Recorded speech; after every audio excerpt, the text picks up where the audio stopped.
I now call this regular meeting of the Davenport Community School District Board of Directors to order. Would everyone please stand for the Pledge of Allegiance?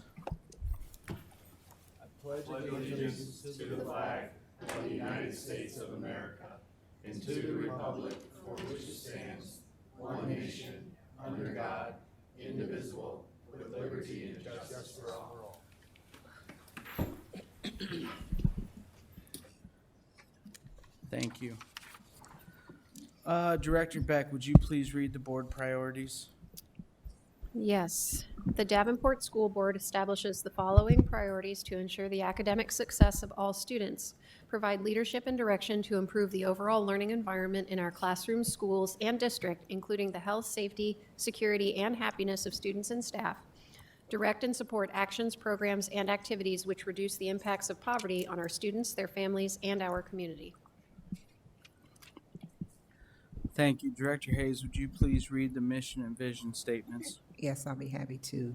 Mission statement is to enhance each student's ability by providing a quality education enriched by our diverse community. Vision statement is to education that challenges conventional thinking, prepares all students to compete in a global society, and inspires our students, parents, staff, and community to answer the question, what if? Thank you. Superintendent Schneckhoff, would you please read the goals we are going to go over tonight? So the goals that will be addressed are goal number 3 and 5. 3 is the expectation of the board that the district finance issues are resolved and the staff will continue to work with the district in compliance with the state reporting mandates. And 5, the emphasis will be placed on student achievement. I would also like to add an additional goal to this, goal number 1, as moving towards our full accreditation, as we will be discussing that a little bit tonight. So it always feels good to have a box on our goal. That's right, checked off. So I'm very excited about talking about that later. Sorry for the ad lib. Thank you, Superintendent. Up first, we got a presentation on literacy. I'll turn it over to the superintendent. Yeah, so we have our team tonight going to give us an update on literacy. So Lisa Stevenson and her team are going to share with you our presentation, and I think you might even see some of yourselves in our presentation tonight.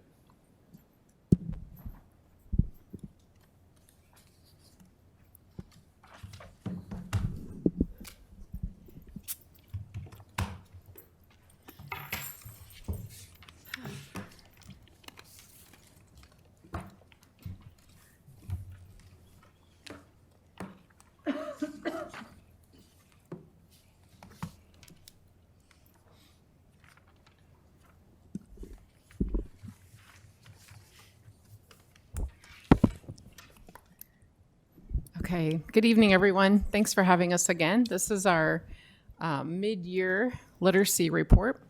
And I'm happy to be here tonight with Bonnie Acey and Tara Parrish. And Trudy is back for a repeat visit, one of our teachers. And we're going to share with you some updates from our winter testing and also kind of give you a look forward at some of the things that we're working on presently. So if you'll go ahead, I want you to know, too, that our goal, of course, with all of these presentations to the board is to give you implementation updates. So we're sharing student data with you, but we're also sharing implementation information. So by that, I mean when our implementation teams go out to the North Region, West, or Central, and these are follow-up visits, usually after elementary academy. They have conversations with the building principal and the teams to check in on this data and check in on what's actually being implemented in regards to early literacy. So you'll see pieces of that in tonight's presentation too. In October, we had a presentation. You were able to see that baseline fall data that students take in September. And here today, you'll get to see our winter data, which was taken by our students in January. All of this is part of our continuous improvement plan. As you know, we're looking at our baseline, making a plan, and checking in. So our goal now in March is to share both data with you and implementation plan updates, which would put us at step 4 of the continuous improvement process. As a reminder, Brenda has up there, those are the 8 IASB questions that can kind of serve as a guidance for you into ways you may want to frame questions towards us at the end. And we will definitely welcome your questions at the end. And with that, I'm going to turn it over to Bonnie to lead us into what our outcomes are for tonight.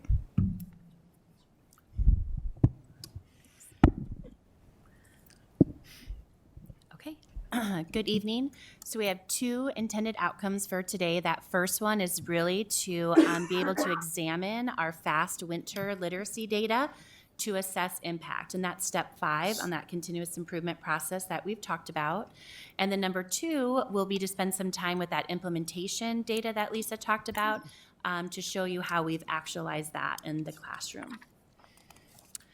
So here you can see that continuous improvement process, and we continue to implement those actions laid out within our early literacy plan. That committee continues to meet weekly where we plan and support the implementation of those early literacy actions. The data that we review serves as that progress measure in the plan where we inform our actions and helps us to assess the impact each time we have new data. So back in October when we looked at fall data, and then now when we're reviewing winter data. After winter data, we are currently on step 5, which is assessing our impact. This allows us that opportunity to assess our plan based on student achievement data and determine any adjustments that need to be made within our early literacy plan based on the most recent data. So we'll ask questions such as, is this plan working? Do we need to make any adjustments to the plan, etc. Utilizing our district's cascade model, immediately following the winter screening window, our building and district data was analyzed by providing building leadership teams time to analyze that data at Leadership Academy.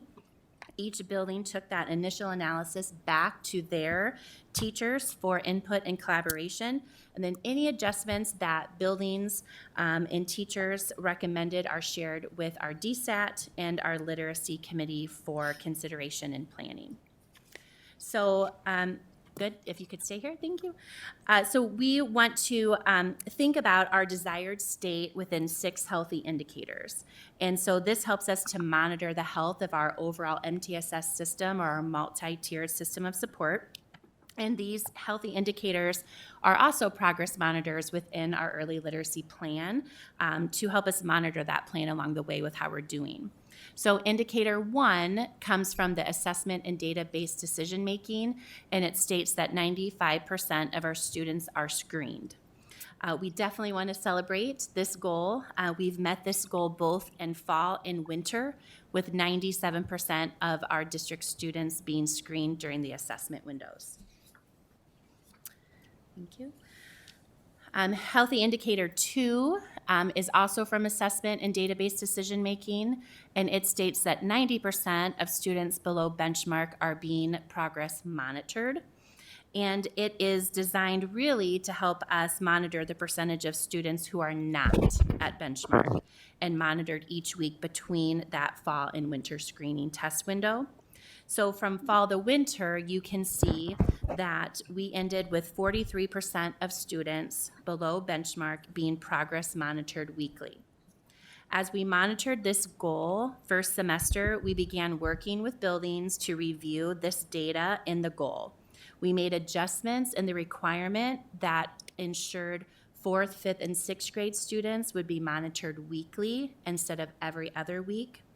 We've also worked with supporting buildings and how to monitor that data weekly at CTTs versus just at the end where it's more summative and then we can't act or respond to that data. We know that we'll need to continue to monitor all grades closely to ensure that goal of 90% of students below benchmark are progress monitored. For example, we do want to celebrate that during the week of March 6th, you can see 86% of students below benchmark were progress monitored. So clearly the actions that we've taken with working with building teams are having a positive impact on ensuring students are monitored. When we look at indicator 3, thanks Brenda. Perfect. This is a universal instruction, and it states that 80% of students screened are at or above benchmark. And we can see that in the fall, we were at 52% proficient, and in the winter, we increased to 53% proficient for K-6. Although this is a small increase, we want to remember that our students fell significantly behind during COVID, and also that these are moving benchmark targets that increase expectations with each screening window. So they get harder, increasing in rigor each time. We do want to celebrate, just for an example, that many of our buildings had exceptional growth. Jefferson Elementary is one of those, for example, who grew 7% from fall to winter. Also, when we look at this data, buildings will drill down to the student level, and we had many celebrations at our student level with the growth that individuals made in closing the gap, where they were getting closer to meeting benchmark, but they just weren't quite there yet. In your handout, you should have a colored packet that I want to refer to now that talks about that growth data. Due to privacy concerns, we didn't include it in the original presentation because there are student pictures, but we wanted to definitely celebrate and talk about these kiddos. So student number 1, you can see it noted that she did receive 90 minutes of Tier 1 core instruction every day with our new 95% phonics core program. In addition, she received a 30-minute Tier 2, which was that walk to intervention we've talked about as part of our early literacy plan, where it addressed her deficit skill areas. When we look at her accuracy data, you can see that in the fall, she only had 79% of words read correctly, but in the winter, she jumped to 96%, where that was a 17% gain, where she met benchmark. For her rate, which is her fluency or how quickly she reads a grade level passage, in the fall, she was only 50 words correct per minute. She went to 77, which you can also see that target moved. Remember, I talked about the expectation, the rigor gets harder. So from fall, it went from 56 to 84, big jump. While she gained 27 words correct per minute, she didn't quite meet that benchmark. But you can see how close she is, and definitely is on target for spring with the progress in the intervention she's receiving. If you look at student 2 on the back, have a 3rd grade student, received the same core and Tier 2 intervention. Again, she jumped from 94% of words read correctly to 99 in the winter, which was a 5% growth, and again, met expectation. For her rate, you can see amazing growth from fall to winter, 58 to 105. She was so close, just 5 words away. But 47% words gained is amazing. And again, really celebrating the work that the teachers and the students have done, knowing that we'll definitely get her there by spring. I think those visuals too, in case it's not clear, we wanted to bring that to your attention because even though this is amazing information you just saw with these pictures, those students don't get to be counted as helping us go from 52 to 55 because even though they made wonderful growth, they didn't get to the finish line yet in winter. And so I think our goal was for you to see that even though kids are making great progress, if they don't hit exactly because they're so far behind to begin with, then it's very hard to move that needle in a system that's as large as ours. Okay, so the next one is healthy indicator number 4, also universal instruction, that 95% of students who scored at or above benchmark in the starting window or the fall will remain at or above benchmark in the ending window. So for this time for winter. So this is a new required goal that we monitor with winter data. And as a district for K-6, we want to celebrate being really close to that goal, right? 90% is really great for the students remaining at or above benchmark from fall to winter. Another celebration is that we've increased in this goal from 2021 or 2020-21 school year, where we were only 83%. at or remained at benchmark from fall to winter. So definitely an increase from that 83 to 90%. And we'll continue to work with those buildings at Leadership Academy to identify the students who didn't remain at or above benchmark to make sure they have appropriate interventions and supports in place at their building. The next piece that we're going to look at is healthy indicator number 5, which is under our intervention systems. And this indicator is asking that the goal is that 95% of students who scored below benchmark on 2 consecutive screening periods are scheduled in an intervention. And board members were able to see this one in action when we did our February visits to our walk-to intervention. We were able to see the interventions that teachers had in place for students. And this is another area for us to celebrate that we have met the goal, and we're at 98% of our students are scheduled in a small group intervention with a highly qualified teacher, could be a teacher with a reading endorsement and or their classroom teacher, as they share the load and do that walk-to intervention so that kids can get in that small group and get just what they need. Something to keep in mind with this one is the mobility within our district. This is a goal that has to be constantly monitored at the building level. Because as students move into a new building, they need to check in on that kid and determine if that student needs an intervention and get it scheduled for that student. So this is one that fluctuates from time to time, and buildings are constantly monitoring. The final indicator is healthy indicator number 6. And this one is also monitoring our intervention system. And the goal is for at least 65% of students who scored below benchmark in the starting window, grew to reaching benchmark in the winter window. We're currently at 14% for this goal, with the AEA being at 20% and the state being at 22%. So we have a lot of work to do in this area. Our students have a lot of gaps, and it takes time to close those gaps.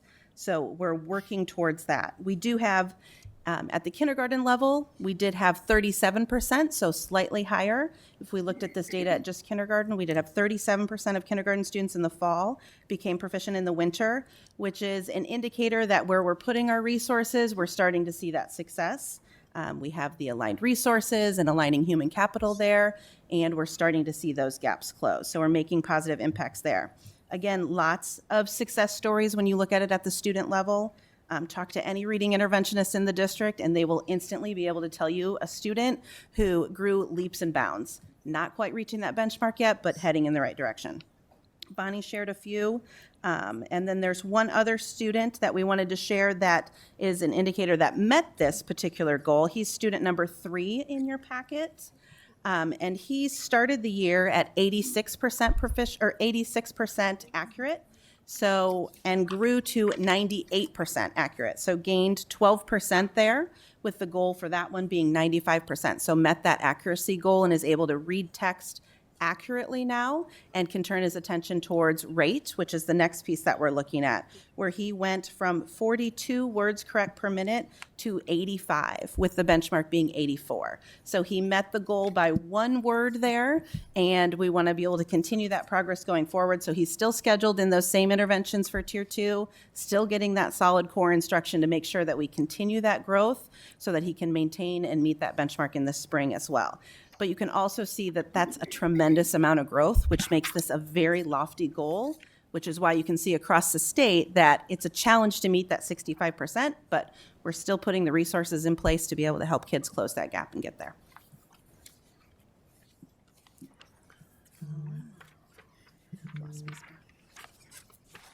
There we go. All right, next then, the data that we've looked at so far has really been fall to winter. And now we're going to take a look at some data comparing last year's winter to this year's winter. So those healthy indicators were fall to winter. We want to celebrate our winter literacy data. When you look at last year, we were at 49% proficient at K-6, and we're now at 53% proficient from last winter to this winter. So that's a celebration. The second chart there is showing our 7th and 8th grade literacy screening results. From winter of 21, we were at 54%. To winter 22, we maintained that 54%. So again, this is a moving target. It's changing and increasing as we go throughout the year. So we still want to celebrate being able to maintain that proficiency while we continue to work on that rigorous core instruction at 7th and 8th grade, as well as defining those interventions in junior high. The next chart is looking at the percent of students who are proficient on winter screening benchmark over the last 4 years. So you can see the grade level on the horizontal axis and the percent proficient on the vertical axis. And the green line is indicating our goal of 80% proficient. This helps us to look at trends over the last 4 years when we're looking at student proficiency. One example, we can celebrate that kindergarten had tremendous growth from last year's winter data to this year's winter data, as well as first grade working to close that gap. We can also see, though, that in 2nd and 3rd grade, who were grade levels hardest hit from COVID due to that hybrid and online instruction, they have some small drops in proficiency, and so we'll continue to support teachers with implementing the new foundational skill resource to help students make up for those skill deficits that they missed, with those high standards in core and interventions aligned to what they need. There's lots of different opportunities to pull out different reflections when you look at a chart like this. So one final one that we want to celebrate is when looking at the same group of students, so comparing apples to apples. If you look at the growth in first grade in the 2020-2021 year, so the orange for first grade, to second grade in the 21-22, or the teal color, you can see that those students went from, I have the numbers here for me, you can't see the numbers on the graph, but you can see the jump that they made there. We went from 34% to 43%. So comparing apples to apples, same students, we're seeing that growth and seeing that gap close. On the next slide, you'll be able to see this data in table form and be able to see the numbers there, as well as viewing the data by subgroup.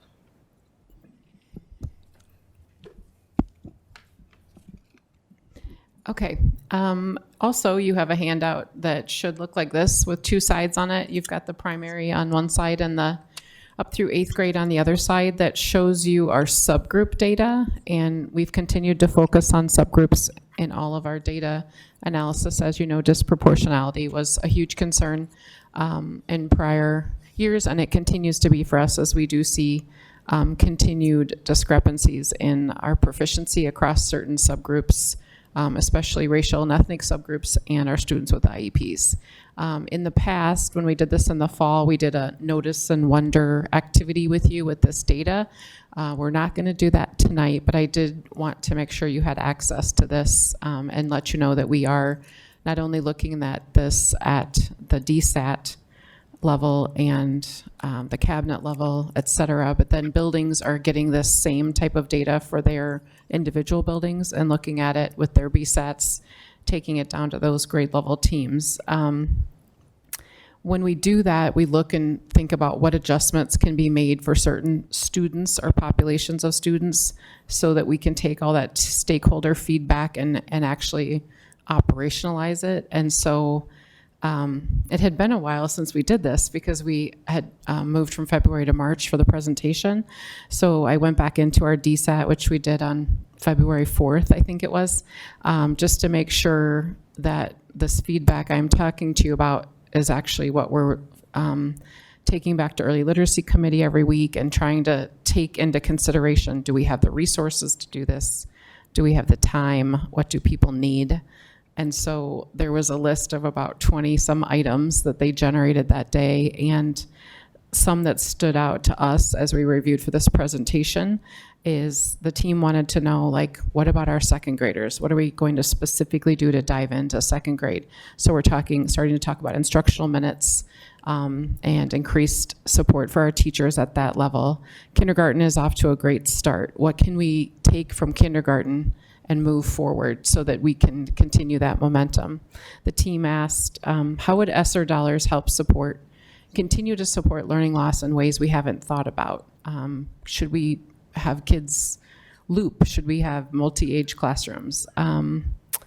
Then at DSAT, for example, we have principals from all levels. And so we heard from our secondary principals saying, so what kind of impact is that at the junior high level for students who we would deem at risk. What other focus or attention can we give to our junior high or upper elementary students? Because we recognize, if you turn their sheet over, that those subgroup disproportionalities still exist at the upper levels too. Another question that's come up at the board table that DSAT brought up too is, how can we put in some accountability measures for students and families? What information should be being shared with families about this winter testing data? And accountability could be summer learning, for example, which you'll hear about later tonight. And then the last one was about our MTSS model and class sizes and just looking at the school day and how we're structuring our minutes. So those are just some examples of things that not us, but everyone else that we communicate with and work with brings to our attention for consideration.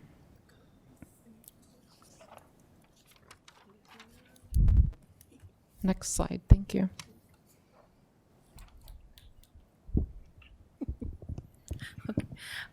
Okay, so we're going to go into the second outcome tonight, which is showing you how we can actualize that continuous improvement process in the classrooms. And so I wanted to take a few minutes to just share what this looks like in our buildings and our classrooms and introduce, again, Trudy Thompson, who is a first grade teacher at Garfield, and we're so excited she agreed to come back and talk with you tonight about some of those key components of our early literacy plan. Brenda, if you just want to jump to the next slide for me. Thanks so much. So you'll hear Trudy talk just a little bit about her experience with implementing the 95% Phonics Core program, her participation in those early literacy professional development opportunities we've had around the science of reading, and just how those supports for Tier 2 have impacted her students in her classroom. So thanks for being here, Trudy. Hi, thank you. Yeah, the 95% core curriculum, the materials that we're using, I think one of the biggest benefits is just how systematic it is, so that kids everything's building on the next thing. So I feel like I have so many more tools now that if you have kids who are struggling, it's not, they're not making growth, I don't know what to do. You have things there, you have like very concrete things you can take, and that keeps building on to, ways to support them. But then talking about our CTTs, we can take those things back to our CTTs, get with the professional development from our reading coaches, and collaborate with each other to have, more input and things that we can do.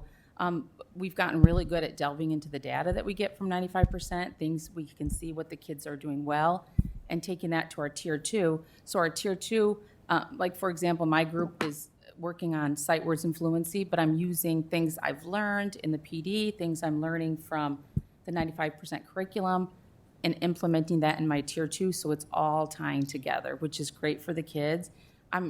It's interesting to me, look at the growth, because I found exactly what they said.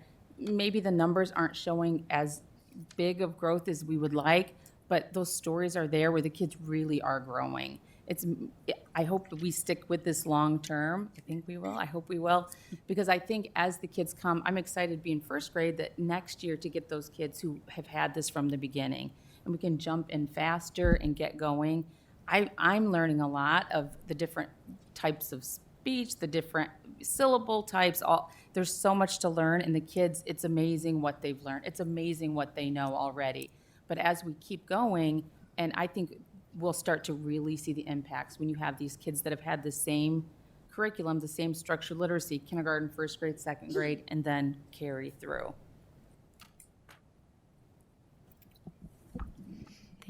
Thanks so much, Trudy. I'm sure they'll have questions for you later. Perfect. So just going in a little bit more, as part of that early literacy plan, one of our high leverage actions was to ensure that all of our schools had the resources that they needed in order to support those persistently at risk or PAR students. And so we looked at our fall data right when we got it to determine how many students were persistently at risk and what were the current resources in each of our buildings. That helped us determine what buildings needed additional supports. From there, we posted those 14 early literacy MTSS teachers. We were able to cover 3 of the positions in-house with current staffing.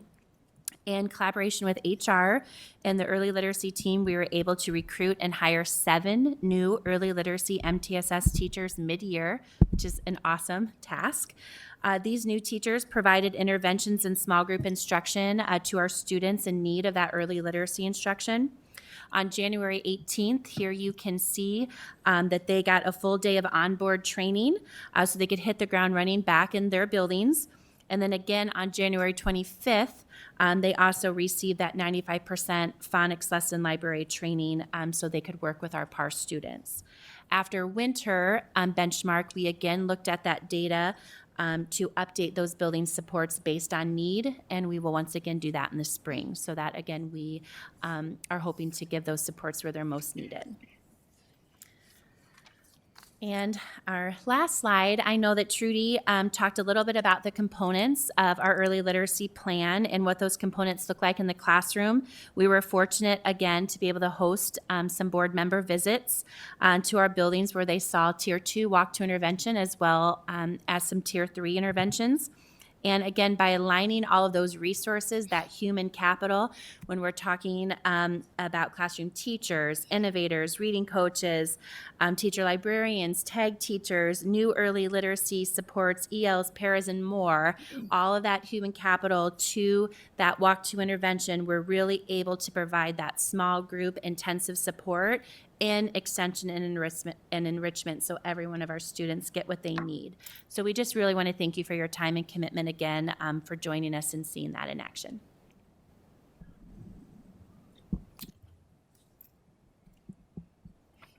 Are there any questions from the board? Director Klein-Jerome? I actually have 3. First, how do teachers find the time to do all the progress monitoring and not give up a lot of instructional time? And Trudy, you probably would be the best to answer that.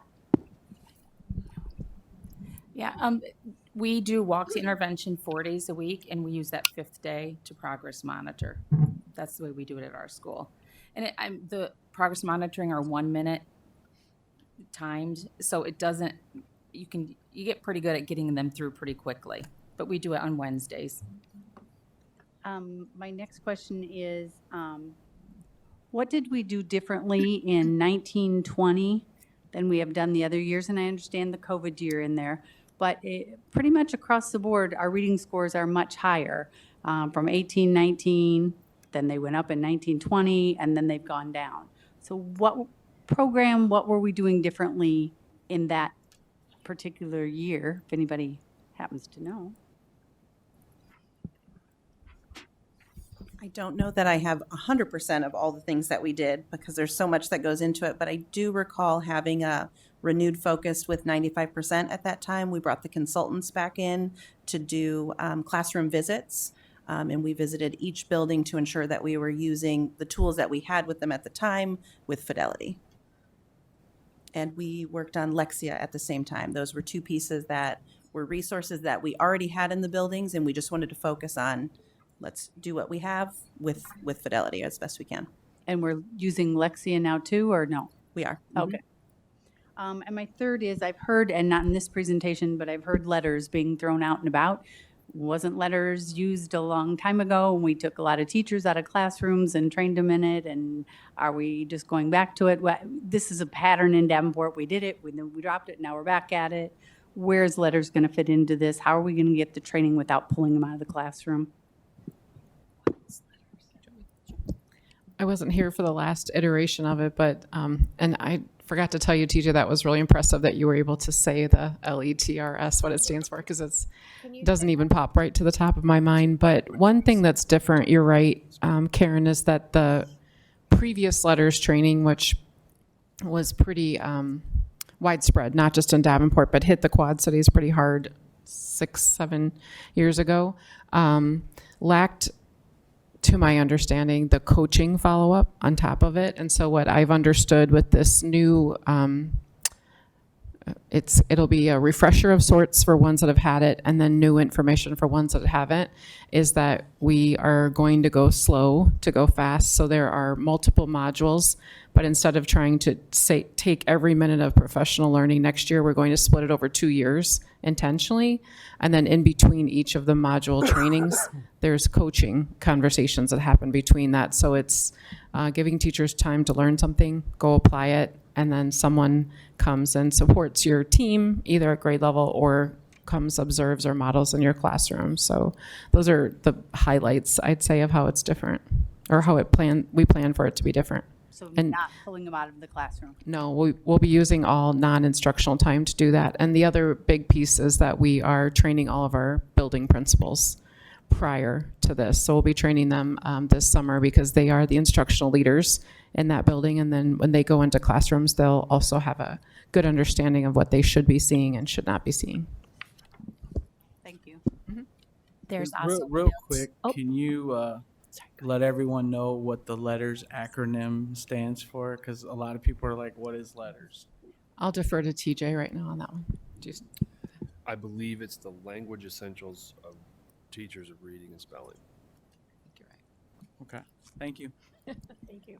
I was only going to Rocket add science. the curricular connection pieces too, Karen. So following each of the module trainings, the teachers will have that CTT collaboration where we're connecting the learning to our actual curriculum. So that was a new component that we'll make sure will be in place for teacher collaboration. Director Beck. Sorry. I love seeing these examples of students who are improving but not meeting benchmark, because it does kind of soften the blow of data sometimes. But the question I came up with was, are we not measuring growth? Should we not be looking at growth as well? Because if we're just looking at, we're not meeting this amount or that amount, we shouldn't not look at that. We should. But I guess I'm curious to know, how representative are these students, right? And if, 80% of the students who aren't meeting benchmark are showing growth, then that's a whole lot better than only 20% of the students who aren't meeting benchmark not showing growth. So I think it would be helpful at some point in the future to sort of see if we can measure that as well. And I'm not sure off the top of my head how I would do that, but I think that would be an important way to look at this, because it's not just the program is still working even if we don't meet benchmark. And I don't want to see us fall into that pattern again of, okay, we're going to drop this and try something new, unless we have really strong evidence that we should. Thank you. Director Hayes. I have a couple questions. First one, you said that 95% of the students were screened. What happened to those other 5? And also, you may have said it, but I missed it. You said the 4 to 6 were monitored weekly. What happens to the K to 3? How is that? I'm going to take the first one. 97% were screened. I would say that some of that falls into our alternative assessment students that take a different assessment, so they're not counted, and they do impact this number. No way around it. Also, some of our online students, we work really, really hard to get them in to take assessments, but we can't always require that they come in. So that would attest for that 3% that you're seeing. And can you re-ask your second question? I'm sorry, this. K3 also has that weekly progress monitoring requirement. We adjusted 4 through 6 was previously doing every other week, and we increased that progress monitoring to weekly in order to be more responsive. So now K6 is monitoring weekly. Okay, thanks, Sarah. Director Gordon. Yeah, I kind of was on the same wavelength as Director Beck, I think, because I was going to say, so these charts here, this is comparing second graders in 1819 to second graders in 1920, correct? It's not. So when you look then at 2021 first graders are at 34% proficiency, but then once they're second graders, they're at 43.2% proficiency. That is growth, and I think that, like she was saying, that does need to be celebrated and maybe put together in a way that's easier to see, especially when presenting to the schools themselves or parents. I think that's going to be helpful. Parents like to know, hey, my kid is making growth. And I know that they see more of, what we saw with the student breakdown, but it can get real easy to get bogged down in the, oh my gosh, this is terrible. But it's not terrible because there is growth there. And especially when you consider that the second graders we have this year had 3/4 of a normal year, their kindergarten year, when they're learning letter sounds, and then we're half online for 3/4 of the year the next year. Like they're not doing terribly when you look at it that way. So thank you for this presentation, though. Director Poston.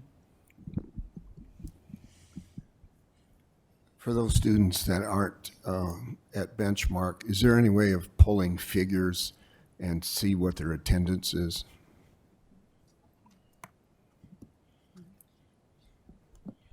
Definitely. We can use Tableau, which creates visualizations for us, and I think we can import a spreadsheet of the students from the Panorama database that have the non-proficient PAR status, and then crosswalk that with our Infinite Campus attendance. We could bring that back maybe in the final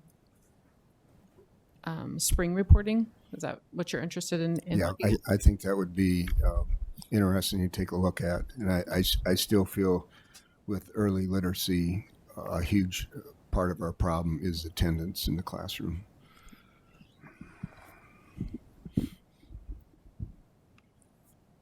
Any other questions? That was my question too, so thank you. Thank you for the presentation. Also, thank you for letting us go and view that stuff in the classroom. It was an awesome time getting to interact with the kiddos and stuff.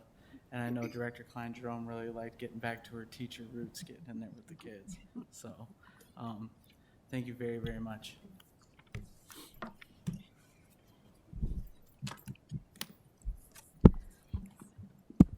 Our next presentation is following up with a board request that we have on the movement from that we recently are doing with our advanced placement. So Lisa is going to be leading that one as well. Getting some considerable time in the front there, Lisa. All right, I'm still here. And so is Melissa. Melissa, you can go ahead and grab that other microphone too, if you don't mind. So we had a request from board members to give an update on our advanced placement programming in Davenport. And so this has been an exciting adventure with Melissa digging in. I learned so much along with all of you when we dig into these board requests. So as you can see there, you have a slideshow that was shared with you that gives you lots of background on what advanced placement is and what it looks like in Davenport. And I guess I'll just let you start us off. Thanks for having me tonight. We'll start off with just an overview to make sure that we're all on the same page about just what advanced placement actually is. So on the next slide that Brenda's going to click to, the advanced placement program is overseen by College Board, which is an entity that exists. It allows our students to engage in college level coursework while still in high school. The students then have the option to take an exam at the end of the year in May. It's usually the first full 2 weeks in May that those exams are offered, and they can earn college credit depending on the score of this exam. Research has consistently shown that students that are taking AP courses are better prepared overall to engage at the collegiate level, and that goes for success while they're in college as well as graduating from college, finishing on time, etc. The AP course. Go ahead. Sorry. Also, the AP exam is not required. So you can take an AP course and then choose not to take the exam and sit for the exam in May. You can take it for experience, so to speak. Most students do take the exam but it is definitely not required. Thank you. I forgot to mention that. If you'll go to the next slide, I just want to give a background about the different courses that are offered in Davenport schools.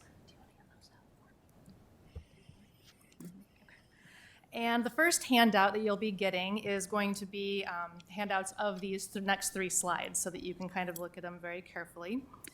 The courses that we offer in Davenport vary by building, and it varies year by year, simply because we have the setup right now where we offer these courses when the enrollment justifies that we run them. So if there's only a couple of students interested, then it's a harder sell to get that course to run to justify that full-time employee being with just such a low number of students for one block of their day. So the very first page is Central High School's AP enrollment for the past 5 years, with 2017-18 at the top, going down to 21-22 at the bottom. And I want you to note just a few things on this very first one, especially for Central. You'll see a tiny little column in there sometimes for microeconomics, and that is online through the Bell and Blank. And the reason that they have that interest at Central in microeconomics is because they do offer macroeconomics there as a brick and mortar class. And right now that is the only location, Central is our only location with that macroeconomics class. So when you see those little slivers, you're like, wow, they ran a class with 2 kids. Not really, it's probably an online setup in that situation. And just so that you know, this does include the past 5 years, so we do see some impact from COVID in there as well. To the next page then, that is our North High AP enrollment. And these numbers, keep in mind that North High has a very significant greater number of courses offered from the concurrent side with their dual degree program that is offered out there. So if a student has a choice of taking concurrent biology versus AP biology, that's a choice that they would have to make, and that kind of explains these lower numbers as far as enrollment goes for North High School. And then we get to our final graph, which is West High Schools. And overall, for the 3 buildings in the past 5 years, I would say that the courses with the highest number of enrollment overall would be our AP English, AP Calculus, Psychology, and Human Geography. Those are kind of the 4 that rise to the top as far as enrollment goes over the years. The last page in your stapled handout has all of the data that these graphs were made from, so if you want to know actual numbers, they're hard to read on here or whatever, that will give you all of the information that I use to make the graphs. Moving forward then, go ahead. I'm just going to fill in some gaps that you might have, because as a parent of AP students too, I didn't quite understand this, but the majority of AP classes happen during a junior or senior year level, but there are a few in those graphs that do occur when the students are underclassmen, and they're almost across the board. Any student can take an AP course. You don't have to have a certain test score, for example, but in conversations with your counselor, you may be recommended by your counselor, or a teacher might encourage you to do it, or you might self-select when you're looking through the courses and say, I want to try that. So that's kind of how those enrollment numbers get to be where they are through all those factors. And to reiterate what Lisa just said, there is no entrance barrier, so to speak. So if you would like to self-select that you want to try AP Biology, that's absolutely 100% okay. The testing schedule, just to give you this background as well, testing happens over a 2-week time frame, like I explained at the beginning of May. So on the next slide, you will see that the courses shown in the white text are the exams that we will have students participating in this coming May. The other ones that are kind of a blue shade, blue-green shade, those are the ones that they exist, but we do not have as current courses here in Davenport Community Schools. So we do not offer a class for environmental science, but we do offer United States government and politics. They are divided up into AM and PM sessions. They last for 3 hours, and most of them consist of a multiple choice section as well as a free response section for each of the courses. On the next slide, it goes over how art and design have to work. This is slightly different than the other AP courses because the students are actually producing a portfolio that needs to be submitted. So their date is a little bit more hardline for when things have to be to the AP coordinator for the building so that then it can be submitted on behalf of the student. And that would include their whole portfolio, which includes actual work, if it's a two-dimensional thing, or photos of their work as far as three-dimensional goes. And then we get to week 2, and this is our lighter week as far as DCSD is concerned, where we just have calculus, the English language and composition, Spanish language and culture, and biology exams. But that's just the layout of how all of those occur. When we get to the AP exam score data, again, I've got some handouts for you, but just to brief everybody, Brenda, on the next slide, the AP exam scores are a weighted combination of those multiple choice sections and free response sections, and the final score is given on a 5-point scale. On this slide, it shows that if you have an AP exam score of a 5, that considers you extremely well qualified, which would be the equivalent of an A+ or an A in a college level course if you would take that on campus. A 4 means very well qualified, so an A-, B+, or B. And then a 3 says qualified, which is your B-, C+, or C. So all very well passing grades in college level coursework. 2 means you're possibly qualified, and at 1 they say that's not really a recommendation for collegiate credit. So as a result, the AP exam scores of 3, 4s, or 5s will often result in the students getting some sort of college credit or placement, but that does depend on the individual college. Looking at the very first graph then, that takes us back to May of 2017. And I know the bottom scale is a little funny. I couldn't get it to flip to be 1 through 5. It goes 5 through 1. But if you'll remember, 5, 4, and 3 are considered the passing scores for AP. So green means good. Green means they are probably going to get some sort of credit out of the exam if their scores are a 3, 4, or 5. The pink ones are the you didn't qualify to be able to get any credit on this. So looking at 2017, you can definitely see on this and the subsequent 5 pages that you have in front of you which exams were kind of the most popular. In this case, in 2017, human geography was a very popular exam to take. The English, you'll see English language and English literature exams. We have one AP English course that exists, and the students, by taking that one course, can then choose to take one exam or both exams. That's up to them. And if you see low numbers, for example, European history, that's probably going to be that online component where students will just elect to take that online. Another note of interest, you don't have to take a course in order to take an AP exam. So you could elect in May just to try European history and see how you do. And that's something that is discussed with our students through, okay, we like them to take a course beforehand, but if a student wanted to do that, that would be, again, on their own dime and all that kind of stuff. But that is possible to be able to do, just without any coursework ahead of time. Just letting you know that. And like I said, the next couple of slides just have the 2018, 2019, 2020, and 2021 data.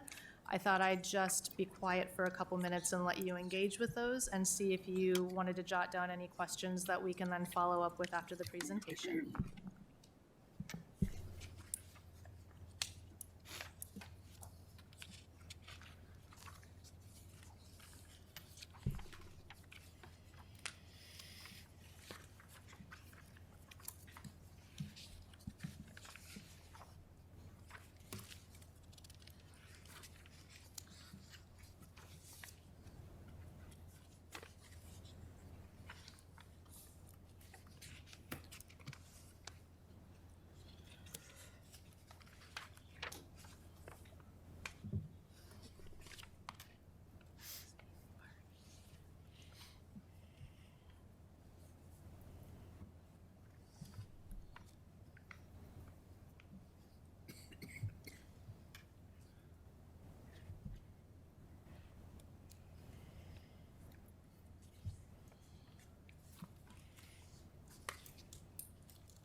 I'll go ahead and finish presentation. Sorry if I interrupted any of your thoughts.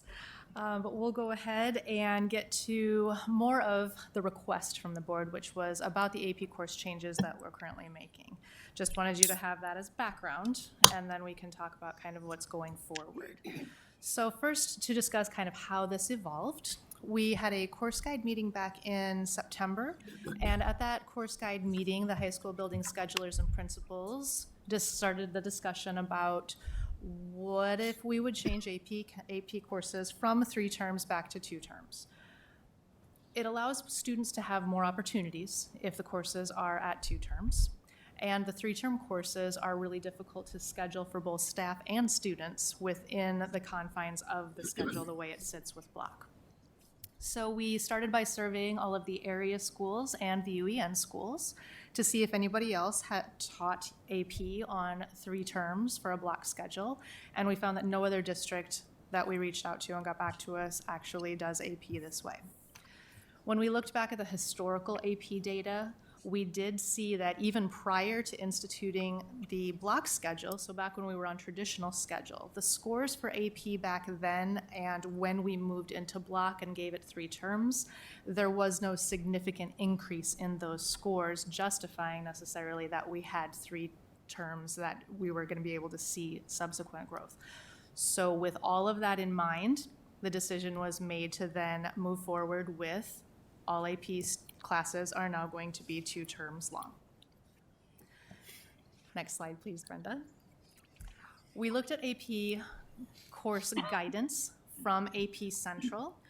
And what we do in the past and will continue to do in the future is that teachers are going to work together in alike class groupings. So, for example, the AP English teachers across the district will get together and they establish a syllabi as well as pacing guides using those resources from AP Central.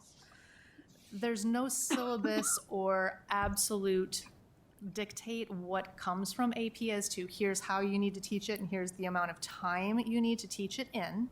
That's why 3 terms to 2 terms, all of those adjustments and everything will be done by our teachers in district, but they will be working as a team so that it won't matter West, Central, North. They'll be at least alike in those components for what is being taught, how long it's being taught, et cetera, et cetera. Some of our teachers have also worked as AP readers in the past. That is during the summer months, and they help grade and score those AP exams. So having that information is wonderful for our district because then they can bring that in and add particular pieces, know what the stress points are for what we're going to do within our pacing guides and syllabi.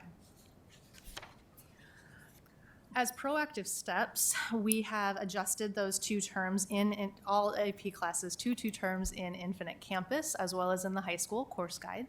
Counselors were made aware of these changes back in November so that as students were scheduling for courses for next year, they were able to know that, oh, this is only 2 terms, not 3, and thus add more AP courses into their schedules if they desired. All of the AP teachers are working to ensure those pacing guides and syllabi are up to date by the start of the 22-23 school year. And as an addition, the AP teachers are being offered and encouraged to accept opportunities to attend AP Summer Institutes so that they can make sure that they are up to speed with the latest information about their specific AP course in order to teach.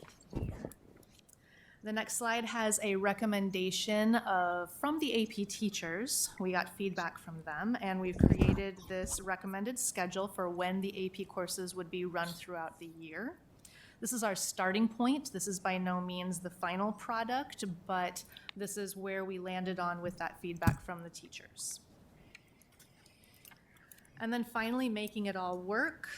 We have dedicated, targeted MTSS time for AP courses. Our recommendation is that once a week throughout the year, those AP teachers would be meeting with their AP students to be able to talk about any prerequisite knowledge that needs to come into their course or picking up pieces, helping with support of things that are difficult within the class.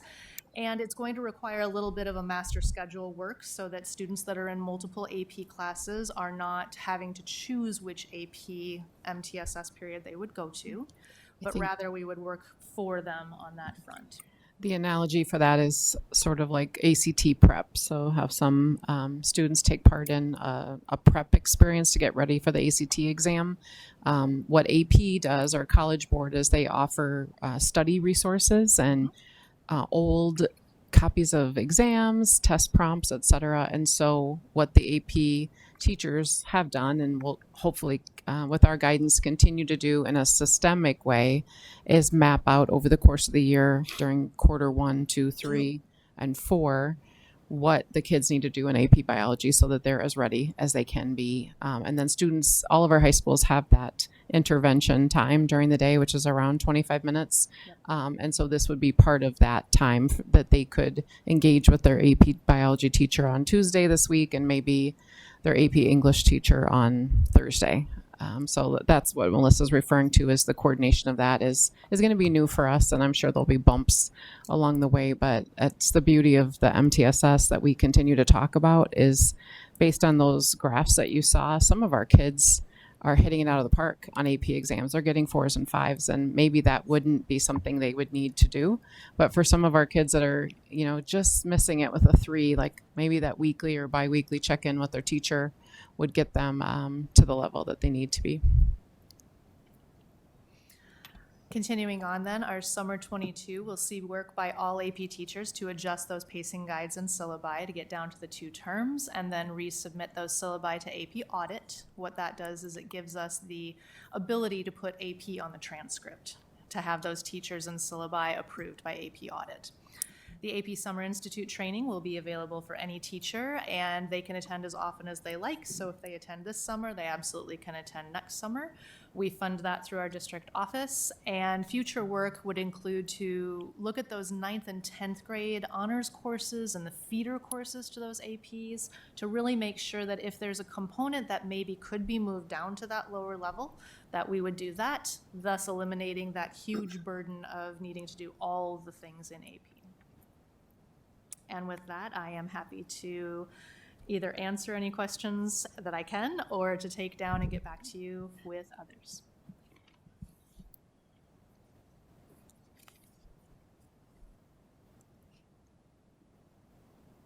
Director Hayes. I have a few questions here. First of all, is there any cost to students when they take the exam? You stated that some choose not to. Is there a cost for them to take the exam? There is a cost associated with the exam, but we are working to get all exams paid for through the district funds for those that wish to take the exam. Okay. So it's varied in the past, but we are looking in the future to hopefully be able to cover all costs. Okay. You also mentioned that there's no barriers. Central had the majority of the classes. Are students from West North able to transfer around to take those classes? Absolutely. We always offer them the opportunity to be able to transfer to go to Central to take those classes. We don't have like a virtual Skype or Zoom in option so that they could do that virtually from their home building, but they are always offered the option to be able to travel to the building to take those courses. And lastly, there was a recommendation for the number grade versus the letter grade. Why is that? The number grade is only for that AP exam. The letter grades for the courses still exist. It's just that exam that is on that 5-point scale. And that's based on College Board. Okay, thank you. You're welcome. Director Beck.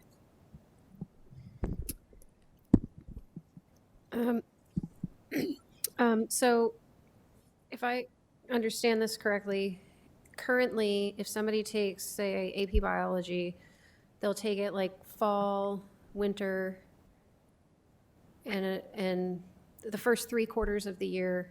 The 4th quarter, they don't have that class, but they have several weeks before the exam. And currently, what happens in those several weeks before the exam, but after the end of the class? That's when they would fill their schedule with a quarter only class. With Currently. With a I'm what sorry. only class? Again? Right. So a class that only lasts for 1 term, like health, for example, or PE. No. maybe? In the schedule for students, there's a lot of 1-quarter classes to be able to take. In the science world, genetics or forensics or, one of our zoology classes. So there's always something to be able to piece in there as far as a student schedule goes, whether it be like if you're taking AP Bio, you could pair it with a forensics if you would want to, or they could do something with a 1-term course that takes care of a social studies requirement, for example. So you mentioned something about like weekly check-ins, and I think I missed it because there's already a learning loss between the end of the class and the time that you take the exam, unless you're a student who happens to be really good at budgeting for that time.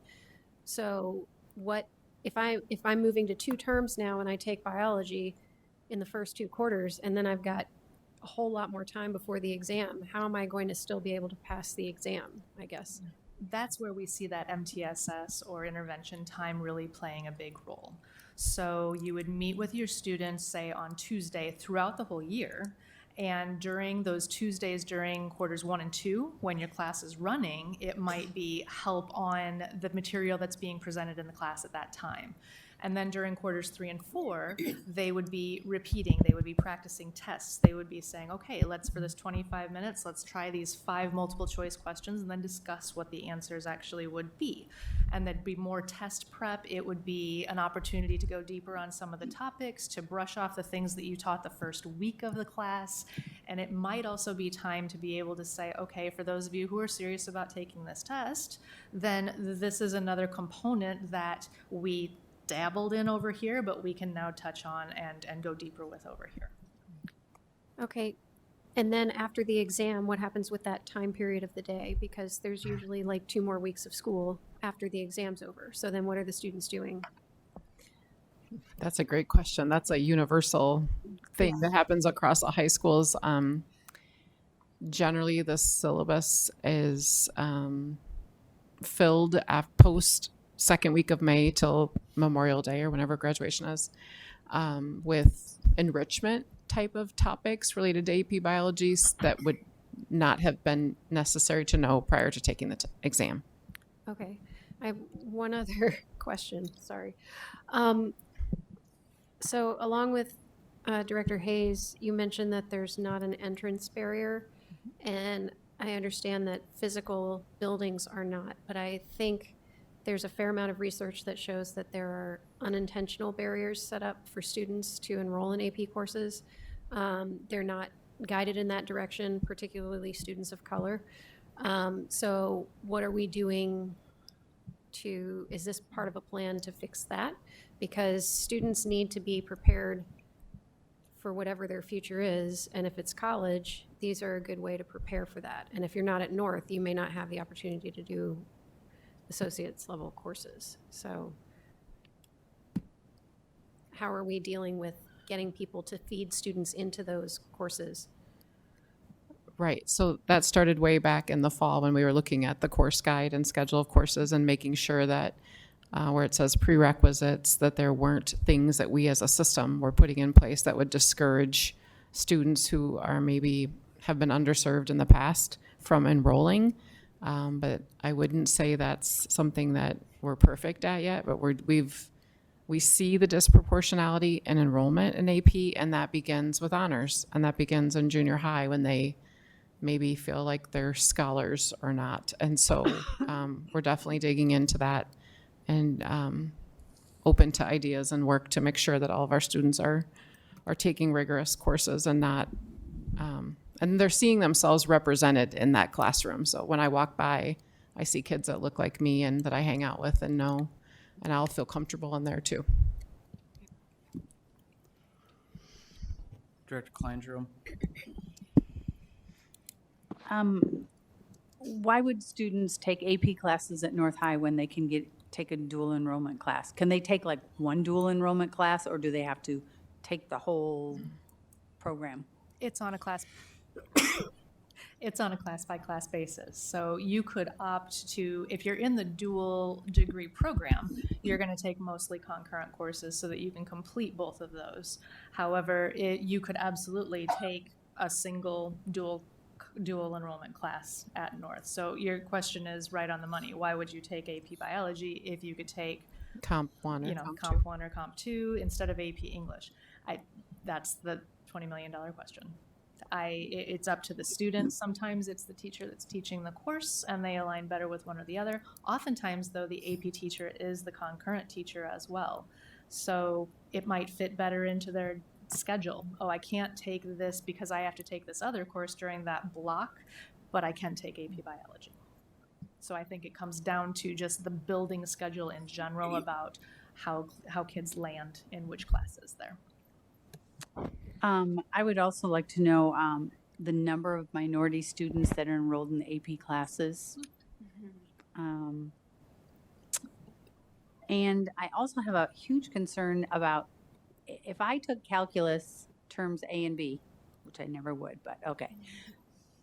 25 minutes from January till May, 25 minutes a week is not going to help me pass that test come May. I think that's too big a gap of time, and 25 minutes is not enough for something like calculus. English, I could do it. Calculus, I could not. So I have some concerns about the term A and B classes and that big gap, especially for things that are more difficult. I appreciate that comment. I think that's the one thing that we are still keeping our pulse on, most definitely, and we'll come back and review when College Board sends the exam scores back to us as a district at the end of the summer, because the last thing we want is for this to have a negative impact on student achievement. But we also recognize that there are districts that are as diverse as we are that do just what you said. And so how can we ensure that the learning that happens if you have an AP course first semester, that sticks to the point that you're not going to, lose it before your exam date in May. And then I also appreciated Melissa's work with the teachers to get them as a collective to prioritize which courses should be the term 2 and 3 that really, like you're saying, that gap may be most or more detrimental, which we're all hypothesizing here. We don't know. There might be no impact on student achievement, but we'll definitely dig into that and look after next year to see. And going from 3 to 2, it sounds like it was a district level decision, and teachers were brought in when you looked at this course scheduling, but were teachers involved in this whole discussion of going from 3 to 2? And is this really strictly a financial decision that we are saving money? We are able to have people who were teaching 3 AP classes, now they can teach something else and fill that schedule. So is that a financial issue that we're doing this? I think it's a balance. It's a student issue and a teacher issue. So we had students, especially students who are involved in fine arts, that were limited in how many AP courses they could take because we were extending them for longer periods of time than our peers. So that was a student driver to the conversation, because when you think about that initial group, schedulers that came with that concern and or principals, they're hearing the student voice too. And so that was, I'd say, the primary conversation. But secondarily, yes, for our high school staffing, we had teachers teaching overages. We had a lot of challenges at the high school. And this relieves some of that pressure from our high school system. Director Potts. Okay, when your teachers have a tendency, and if I'm been teaching 3 terms, 3 blocks, American history, and now you tell me I have to go to 2 blocks, you're asking me to say, well, I'm going to drop this, or I'm going to drop that, or I'm going to drop that. That doesn't tend to be how things happen. It tends to the teachers tend to then compact what they have. So they take 3 blocks into 2 blocks. So less time perhaps is spent, less depth is done on particular subjects. When you look across the board, you look at some of the calculus or AP physics or human geography. I don't know what that is. Okay. But kids have a hard time with that, passing that AP test. All right. So how are we going to make sure things like that don't happen so that we don't wind up with kids having like a gazillion things, because Teacher Fezziwig thinks everything I'm teaching is like really important. So first off, Mr. Potts, the AP Human Geography course is already 2 terms, so that's already taken care of. Well, maybe it should be 3 because And it is very successful, and it is one of our courses that our 9th graders are actually allowed to take and are finding success with that. So the other piece to your question is how do we ensure that they're not just going to compact everything, is we use those resources from AP Central. Because over the past years, they have redone the exams. And this is even since I have left the classroom where I was an AP teacher. They are much more dialed in as to here's what you do need to focus on. So we do need to take a hard look just with our current teaching and what we do. It's not everything in history from A to Z. It might be, here's your identified pieces that you really need to hit. So that's what we're going to use as our guidance to make sure that they're not trying to compact, but rather they're hitting the marks on what the exam is going to expect out of them. Okay. My second comment is, at North, you take a biology class in the college program, you get college credit for biology. You take the AP biology class at North, you get college credit for biology. Why do we have 2 biology classes that are giving college credit? That just seems to be, is one easier than the other? Which is the case, if I'm going to get college credit, path of least resistance. I think it's fair to say that this is a learning topic for all of us, and the movement across Iowa to have all students be college and career ready has led to our community colleges being bigger and greater partners to public school districts. And then the unintended consequence of that is so many students are able to earn credits for community college and even an AA degree from North High School. And what has happened as a result of that is there's been less interest in AP in many high schools, not only across Iowa, but across the country. But I think we would be remiss to walk out of AP. I think we need to keep these offerings in our course guides and keep our students interested in this, because there are certain Ivy League schools, and we have students attend all of these schools, and most students go to community college or go to a state university, but there are certain colleges and universities across the country that or prefer or offer greater scholarship opportunities, for example, for students that have the AP Scholar title behind their name because they've scored on X number of AP tests, they've scored a 4 or 5. So we don't want to limit our students in any way and say, well, we're a community college district. We want to ensure that students have opportunities with AP. And I think our teachers, if you serve them, would say so also, that they feel that there's just maybe a different flavor with teaching an AP syllabus compared to teaching a community college syllabus course. So I think that's why we have both, and then we are able to personalize that to the student. You know, if they don't have any interest in going to that 4-year university, then maybe the community college class is the better choice for them than the AP course, or they have test anxiety perhaps, and they can handle the rigor of this weekly and the exams and the finals, but an AP exam to sit for is just too much for them. And so I think that allows us to be sensitive to our student needs too. It's messy, you're correct, but it's the right thing to do in my opinion and in my experience.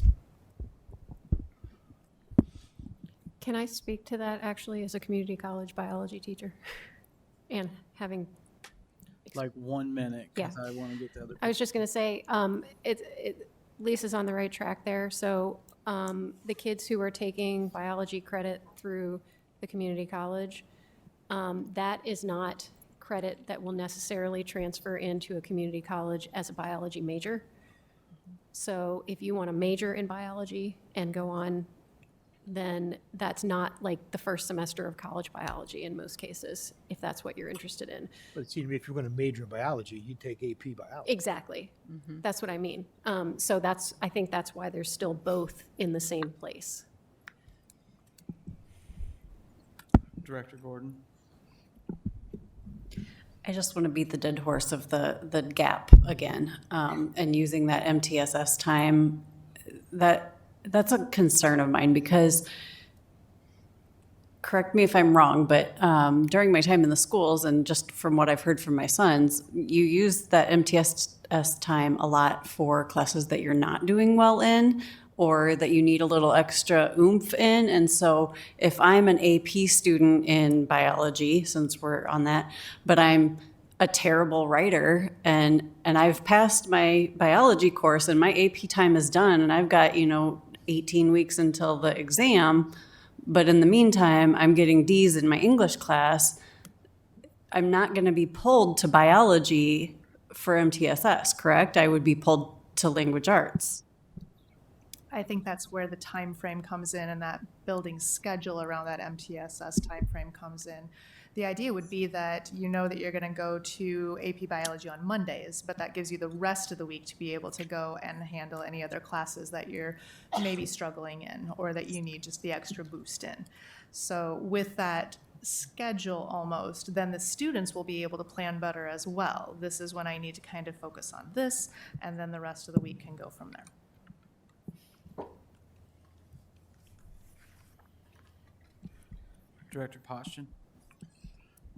How many of these classes were taught online, and what is the future going to look like as far as online courses? The courses that I've mostly presented data on have been the brick and mortar classes, unless there's just those minimal enrollments. We do have some of our students that do those online courses through Bell and Blank in Iowa City, but those are mostly our talented and gifted students, and they have scheduling conflicts where they want to take an extra AP course, or they're in band and their course is full so that they do online. With the exception of the COVID year where we had a bunch of our courses be online, including AP, we do mostly just brick and mortar classes in the schools.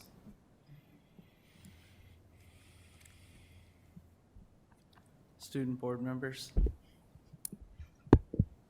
Okay, I have two things. The first one kind of bounces off Director Beck's question, and I had the problem last year. I was in AP English, and we had that couple-week period between when the term ended and the test, and the problem was we had a bunch of seniors, and our MTSS is fifth block, so that's at the end of the day, and at West High School, seniors can opt out of fifth block. So no one ever came. No one ever did that because they were all opted out before that. They had selected to do that.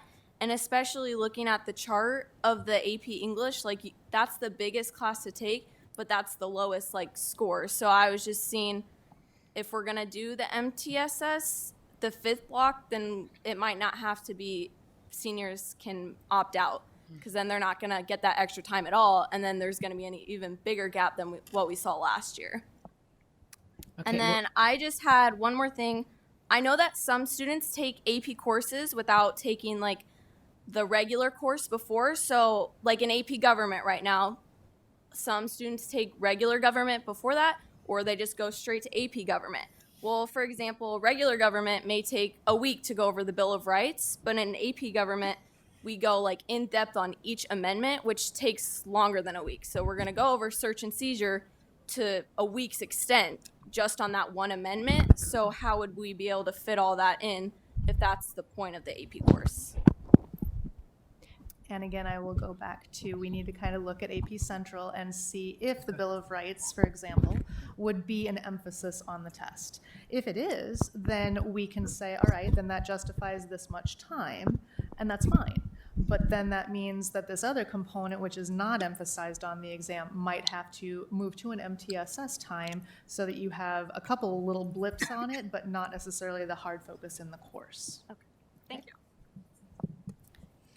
you. I wanted to say thank you too to our student board member for bringing that point up about fifth period and seniors, because we recognize and we're working as a cabinet team to try to examine how intervention and acceleration happens at the high school during that time period and what's the best model to go forward with. And we're studying and we're going to be researching that together, because you pointed out a great fact, which is sometimes with young adults, when you give them a choice, they don't make the choice that, so you said the word can, seniors can, that doesn't mean they should. And so then back to the parent conversations, there's just so many things here that we know that that time can be used for and should be used for. And so it's up to us to make a system that supports that for students, and also that parents understand, so that families can encourage their children to participate in these supports that we have in place. Thank you. I just have a couple quick questions. When you were presenting, I believe that you said the AP teachers, were they surveyed or they were part of the discussion? How many of them were surveyed and how many actually responded? We had a doc that we put out to all AP teachers, both current and those that we knew that might be incoming for next year because pending training this summer, as well as some that were from the past that have the endorsement but haven't necessarily been active AP teachers in the classroom. And I would say a good 75% of them responded and gave input on how they felt things should be able to move forward. Okay. And then one of the things, and I think Director Kleindrom way back when kind of did mention it about it being like a budget thing, but I think part of it was the DEA and the students push for like block scheduling, and in order to make that work for the teachers to get their free period or the prep period, this was kind of one of the scenarios that was thrown out to do that. So I just want to make sure I'm correct on that. Yes, this did help with the overages that you mentioned earlier, Lisa. You're asking if the block scheduling that we have in place now? No. No, I'm just saying it was part of that because doing the block scheduling, they were not getting their prep periods. And this was something to kind of help alleviate with that. Right. We had teachers teaching overages because of the block schedule and the amount of sections that we needed to offer in person. Okay. And this we were able to alleviate that this semester to a certain extent, and then this would further allow us to offer more courses across the board. Okay. So I'm like on the fence on this one. I like the fact that the fine arts students will be able to have some of these courses, but at the same time, that's a long time before you test and stuff like that. I do have a junior, and I don't know how he would do on that. My freshman would probably be awesome, but my junior probably not so much. So I'd be interested to see how that works out. But you don't know until you try. So any other questions? I just have one more. Sorry. I know that you said if we move to like 2 terms, we'd be taking like the gist of things, but I know that AP students typically take that class to get more in-depth details. So would they be getting cut short of the detail that they signed up for? Just because I know that in class right now, as soon as we get in, our teacher's like, all right, put your phone away. We have so much to do today. And we go until the end of the class. And I know that in 2 terms, I can't imagine going double time on that. So I just didn't know if we'd still get those extra details. I think you'll get the extra details that you're needing for that exam. That's going to kind of be priority in there. And then the other topics that might not be as heavily emphasized on the exam would be the ones that would, I don't want to say beyond the chopping block because they're all important, but it might lend to the creation of other classes so that we can be able to do that. There might be some of those components that move down into the precursor class. So if you're planning on taking AP biology, then, well, what could we do in biology? What could we even do down in the 8th grade level to kind of get that so that you've got that background and that grounding to be able to then do better in AP. Okay, thank you.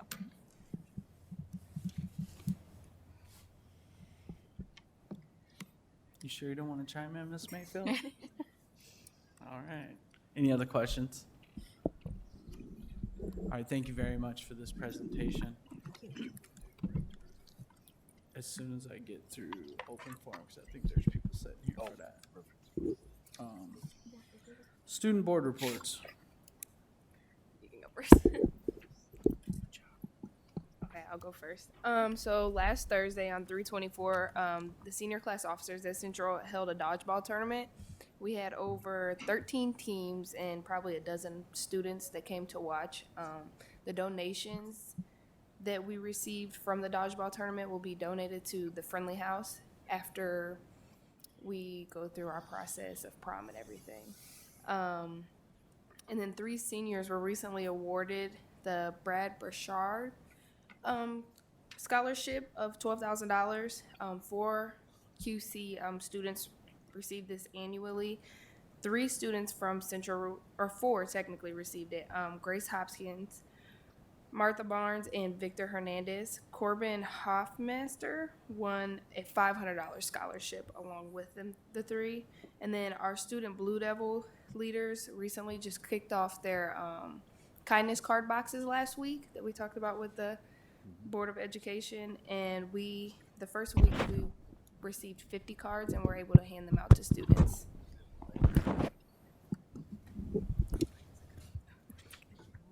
Okay, we had a lot going on at West. We recently had dance and cheer tryouts this weekend, and we had a really big show of returners and newcomers. Senior Abigail Ray's photo entitled Greenhouse Doorway was selected to be at the City of Davenport Government City Hall for the upcoming year. The theater department will be performing the production of The Lion King this weekend. Showtimes are Friday at 7, Saturday at 7, and Sunday at 4. On Sunday, there's also going to be a kids clinic where their participants will actually get to be part of Sunday's performance in the Circle of Life song. The Davenport Cultural Diversity Club and UT IJAG students went to Washington, D.C. for spring break. The group also visited the Arlington Cemetery and participated in the wreath laying ceremony for the tomb of the unknown soldier. Students that participated in the wreath ceremony were Tai Wen from West, Zanya Garner from North High School, Charlie Garcia from United Township, and Sonia Cooper from Central High School. This term is the first time criminology has been offered at West and is taught by Ms. Coyne Logan. They have had guest speakers each week of the term, so all 9 weeks, from a federal judge, public defender, lawyer, juvenile court officers, and probation and parole officers. Last Thursday, the class took a field trip to the Work Release Center / probation and parole offices downtown off of Brady, and this was the first time students have had access to the correctional facilities in Iowa. News of the visit was sent out to the Iowa State of Corrections Weekly newsletter and also the Governor Kim Reynolds. This was a great learning experience for students, and they got to learn a ton. They even got to talk with clients about their own stories and their experience with the justice system. So just a huge thank you to the 7th Judicial District Department of Corrections for allowing them to visit.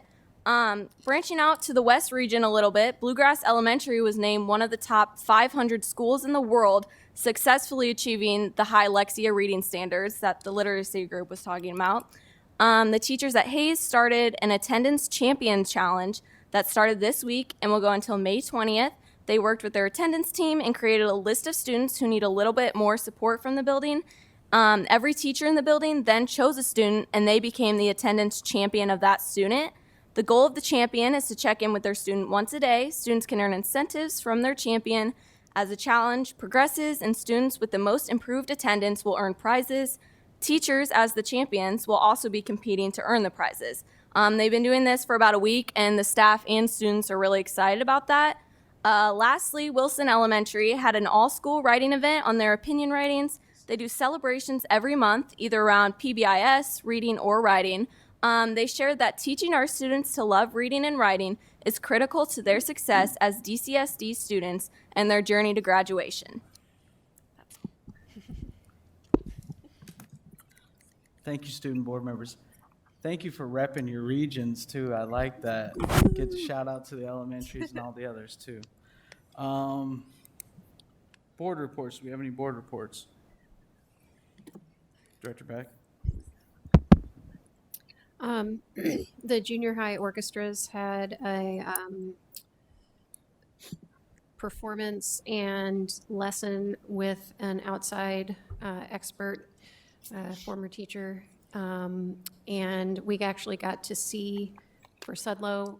I saw Sudlow perform and Wood perform, and both orchestras were great. For Sudlow, the judge actually gave the orchestra a lesson on the stage so we could all hear what he was saying, and then they practiced the sound afterwards, and it was amazing, the difference. And so some of the orchestras did that and some chose to have it in private, but it was a really great experience, and all of our junior high students are pretty cool.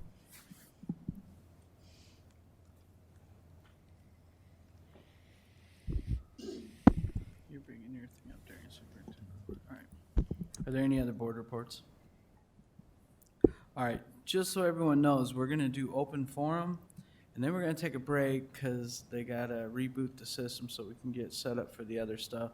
But I wanted to make sure the folks that were here for open forum could get in and talk before we take a break, because they probably want to get their kids home and stuff like that. So, all right, we move on to communications.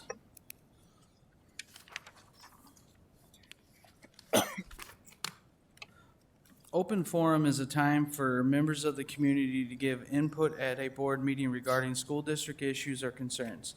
Individuals who want to speak, please fill out an open forum request and give it to the board secretary prior to open forum. The form is available in a hard copy for in-person attendees or on the school board page of the district's website. For those who want to participate virtually, virtual participants must email their request to Brenda T. at tbren@davenportschools.org by 3 p.m. on the day of the board meeting. The board will not act on any issue presented during open forum if it was not published as an agenda item. The Iowa Open Meetings Laws prohibits action on any issue that is not on the agenda. The president may set the amount of time allowed for individuals to speak. The board asks that no charges or complaints be made against individual employees of the district or the community. Remarks that reflect negatively on the character or motives of any person will be called out of order. Do we have any virtual ones? No virtual ones. We have 3 open forum requests tonight. First up, and again, like always, when you come up to the microphone, state your name and address for the record. Up first, we will have Jackson Belleville. Did I get it right? Yeah. There's always Working? that time. Got you. All right. Jackson Belleville, 2902 West 71st Street. I've been here before on this. I think you guys know I'm quite disappointed about the AP changes. There's a million things I could say. I think the 2 things I want to hammer down, though, is number 1, something that was mentioned about how the 3 terms was making it more difficult to schedule, to make people's schedules. I think that's kind of almost an oxymoron due to the fact that the time that we're going to be losing from cutting a term out is going to in turn make the class itself harder. Where we're talking about making something easier when I think it does quite the opposite. Scheduling takes minutes, maybe an hour if you have a really weird, complex schedule, but we're talking a one-time thing that might not take very long. And sure, I might be able to fit in 1 more 2-term class into my schedule, 1 or 2 more, but in the end, we're talking about people who take AP classes in general, like many people mentioned throughout that entire presentation, are planning on going to college and are planning to major in whatever they decide to take an AP class in. That is an important class for them. That's not just a class. That is a jumpstart on a major, potentially.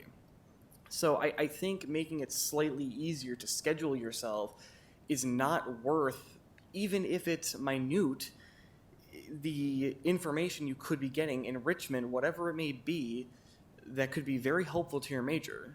That's number one. Number two, I'm really not a fan of how quickly this is being implemented, how we're talking about this a few months before the end of the school year and saying it's going to be implemented immediately starting next year. I, since freshman year, had been essentially building my schedule around the idea that I was going to be taking essentially a senior year of AP classes. I might start out my first term finishing some stuff up, but then my last 3 terms, I was planning on, next 3 terms of my senior year, I was planning on having be AP class, just a smorgasbord of AP classes. That doesn't mean I can't still do that, but I'm a little annoyed that I could have completely redone my schedule. I crammed a lot of classes this year and even last year in order to make sure that I would have my senior year free and to make sure I could dedicate as much time as I needed to AP classes. And now it just, that's just gone. That wasn't ever necessary. So I'm just not a fan of how this was implemented. It is what it is. It's clearly not going to change, but at least some of you guys listened and at least attempted to figure out more and stand up for us. So thank you. Thank you, Jackson. All right, up next we have Evelyn Hunter. Yeah.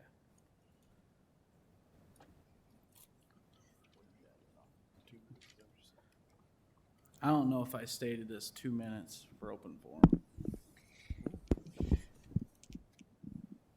Evelyn, if it's easier for you to stand at that table, that's okay too. Yeah, if you want to sit at that table right there so you can get the mic, that's even better for you. It's a little more your height.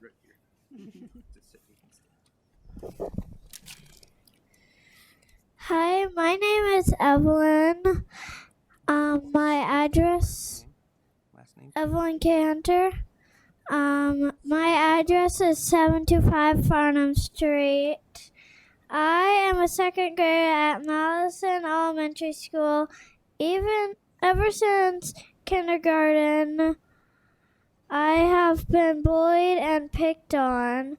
This year has been especially bad. I've tried to ignore it. I tell my teacher when things happen, but she is only allowed to do so much, and the things she is allowed to do don't seem to help much. We even met with Mr. Jafari Woods because he handles bullying, but it was only better for a couple weeks. After that, this problem has gotten too big for me to take it anymore. My principal told my parents that the students in my grade don't know how to act at school because they have never had a normal school year because of COVID-19, but I don't think that is an acceptable excuse for the way a lot of people at my school treat each other. I also have friends who are bullied and picked on a lot as well. I think the You can finish it out. I think the parents of these boys need to be held accountable for their kids' behavior when the actions that school staff takes are not effective. I have put up with this so much that as much as I love my teachers and sometimes I do have good days. I am starting to feel like I should go to a different school. My parents think maybe I should move out of Davenport schools. This makes me sad because I don't want to leave my real friends and the teachers I like, but I can't stand to be punched, hit, kicked, or called mean names anymore.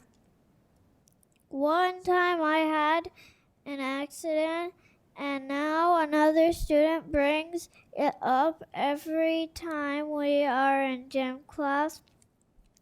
He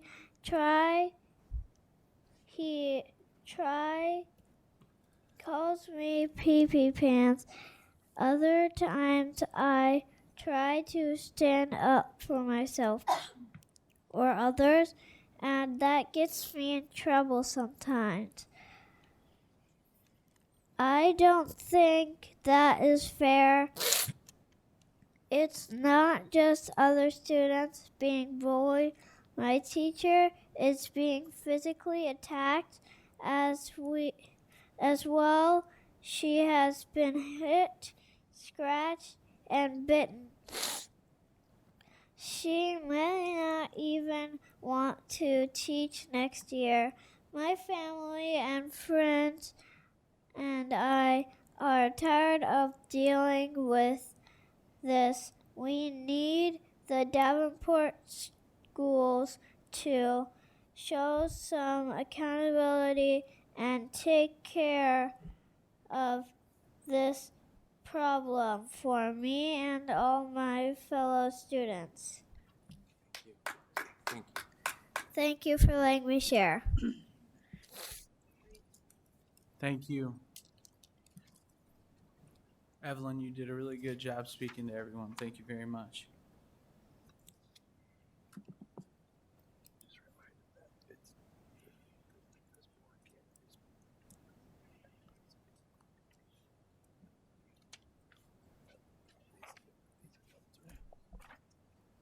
Yeah. And just so you know, we can't respond to it open forum. I just want to make sure. We appreciate you coming and talking, though, okay? Everybody sitting up here cares about what you're saying.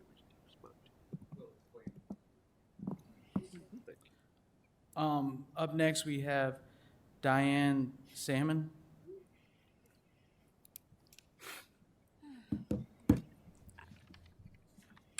I too am here about the bullying. This is my granddaughter, Briley, who goes to Fillmore School. She has been bullied pretty much most of the time she's been there. I asked my daughter to email me just some of the things she has gone through. One day she was hit so hard in the face with a shoe that she had the imprint on her face. You could see the size of the shoe, the round circle that had the size on it, and they didn't even call my daughter. I do daycare for her. She had walked to my house after school, and I seen it and called my daughter. Nobody made her aware. She's had her hair pulled 3 or 4 times in gym class and at recess to the point where you could tell she has hair missing. She was slapped across the face in gym class. My daughter didn't get a phone call. The teacher said, "Oh, I thought they were playing around," after my daughter tracked the teacher down later that day.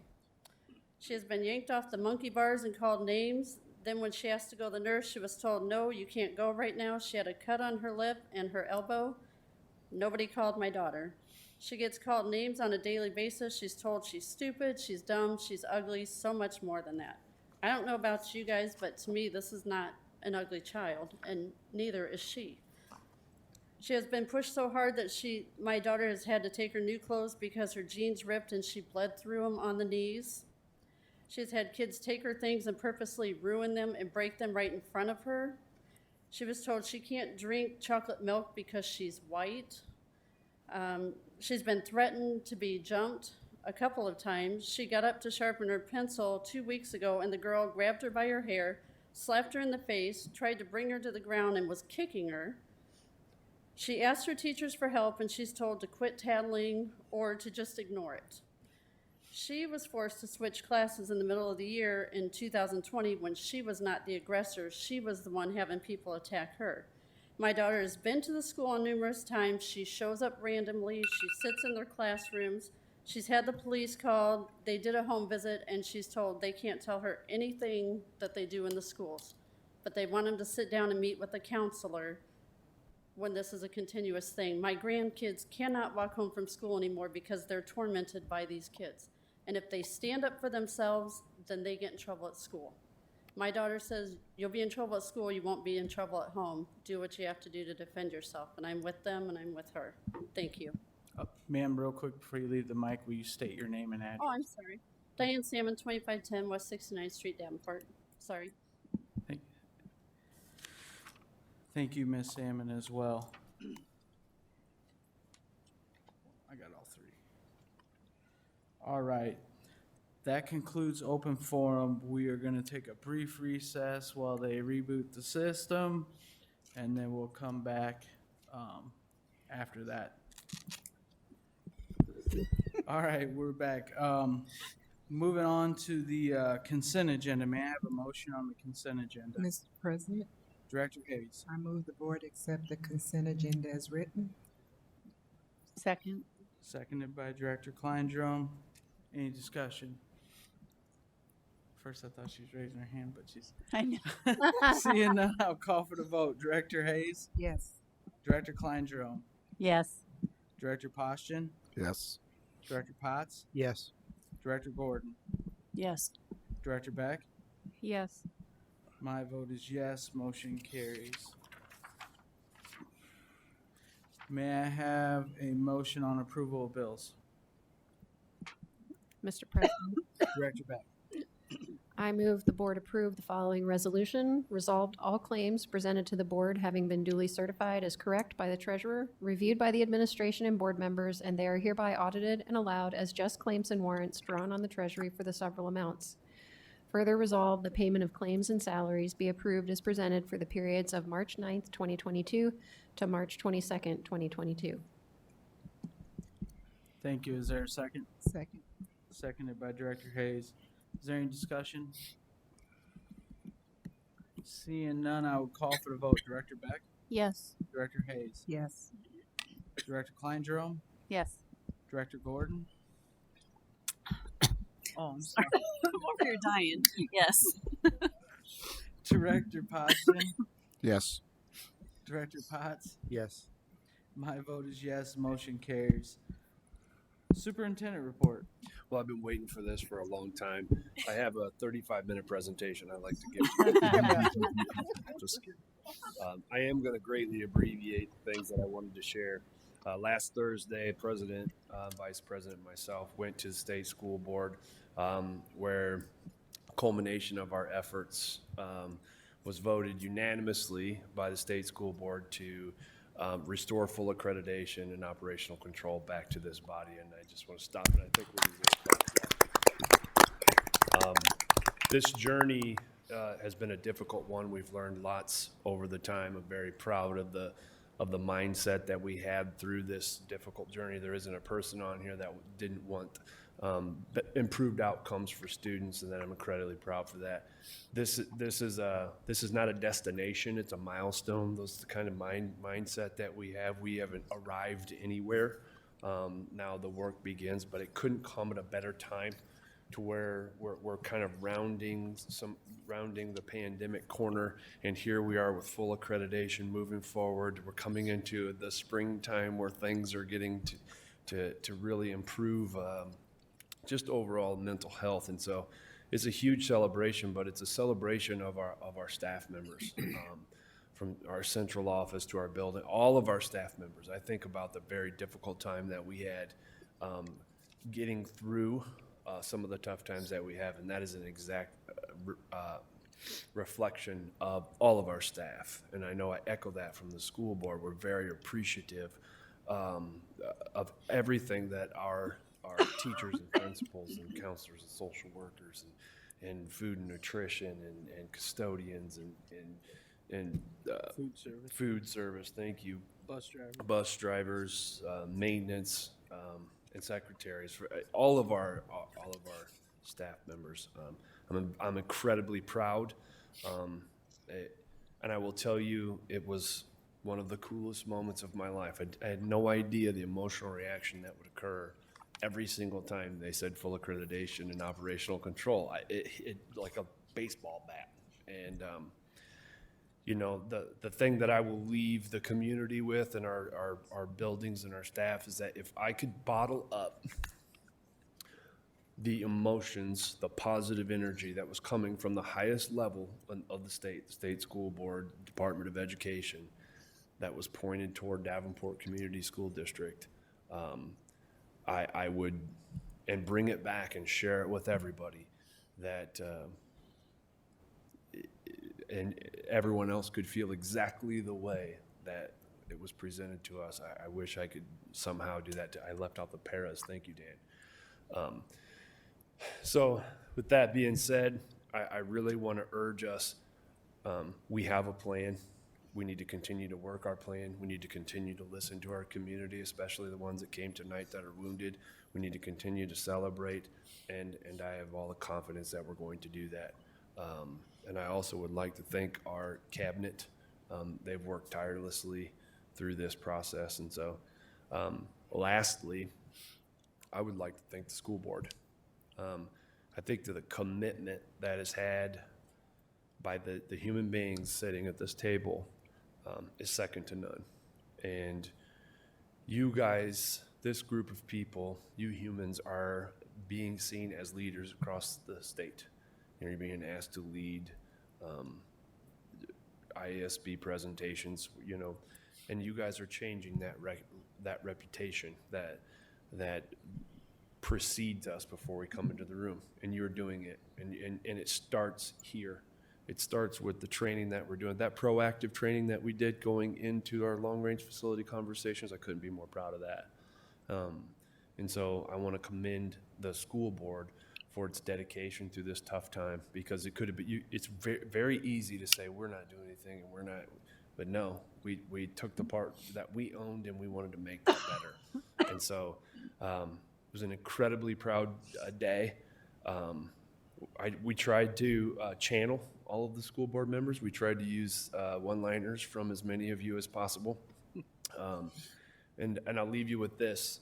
The two most critical people, and I use the word critical as the people that hold us the most accountable, were the very first two people to make the motion and second it. So that should tell you that that it was very heartfelt. And so, again, I'm incredibly proud of where we are. It's a milestone. It's not. We haven't arrived anywhere. It's not. This is not a destination. It's just a spot that we need to be able to breathe, take in, feel really good about it, and then put our foot on the gas again. So President Goza, Vice President Hayes, or anybody else, I guess I turn it back over to you for comments or concerns. I will tell you one more story.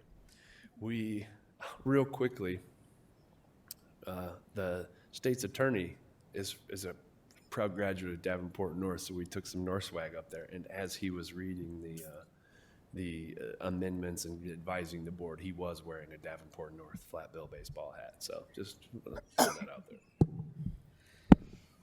Any comments from the board?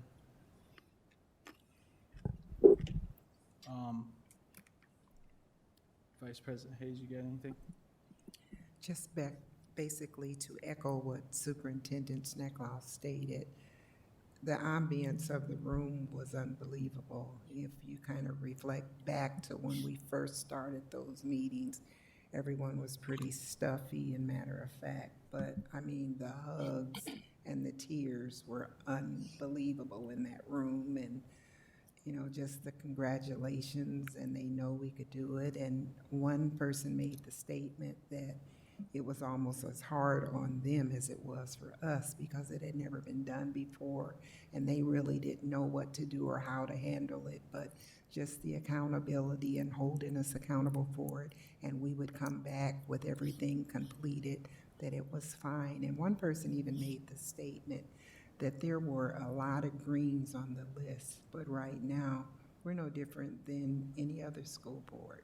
We have issues just like they do. No one is perfect, and she was so glad to see how that had turned around. So it was really, I can't even clearly articulate the emotions that were in that room at that time.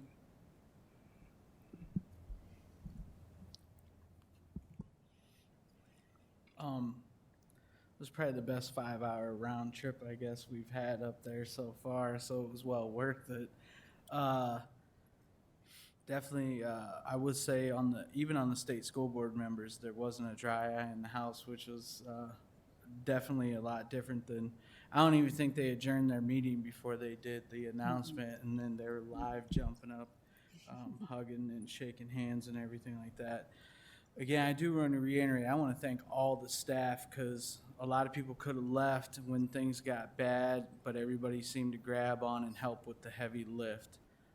That goes to every bargaining, non-bargaining, administrative, and all. I think everyone did a tremendous job with this. I think our board members really stepped up their game. I don't think that when people run for this office, they realize how much work is actually involved in time. But I thank all of you. It was very nice to go up there and represent on behalf of the board. But again, this is one hurdle we got done, but we can't let off the gas and keep going, because we need to make sure we're working the plan and planning the work. So again, to all the staff, bargaining, administrative, non-bargaining, everyone that has been involved in the process, whether you are with us or against us, we got it done.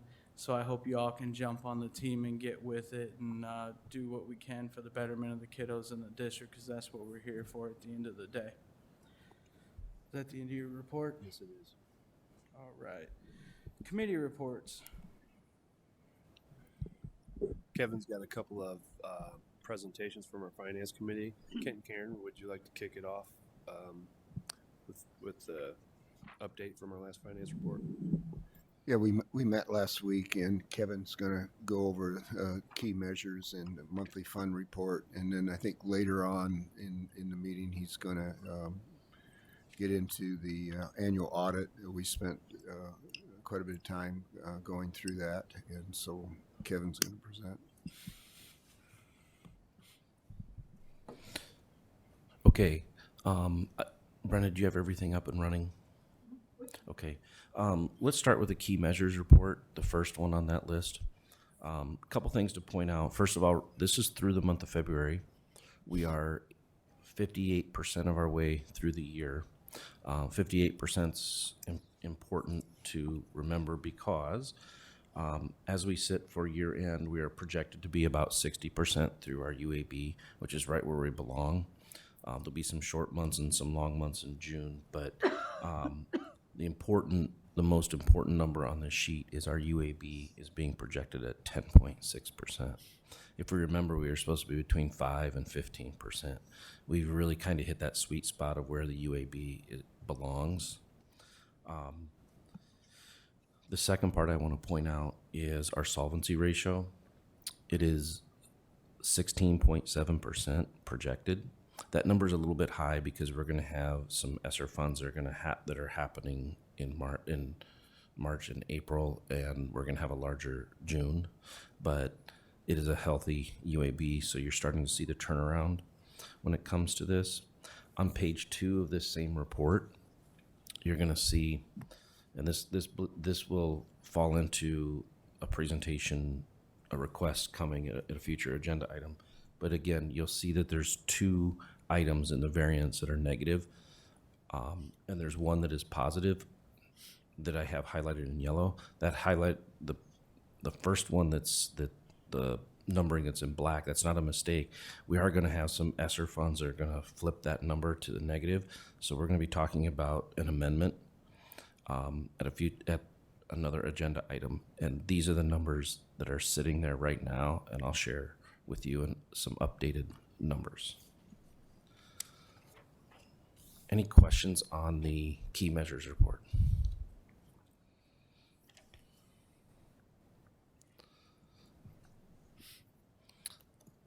Okay, on the monthly report, there's a couple things I want to point out. You'll see that our federal revenue is lagging. It is ahead, but mainly because of ESSER funds.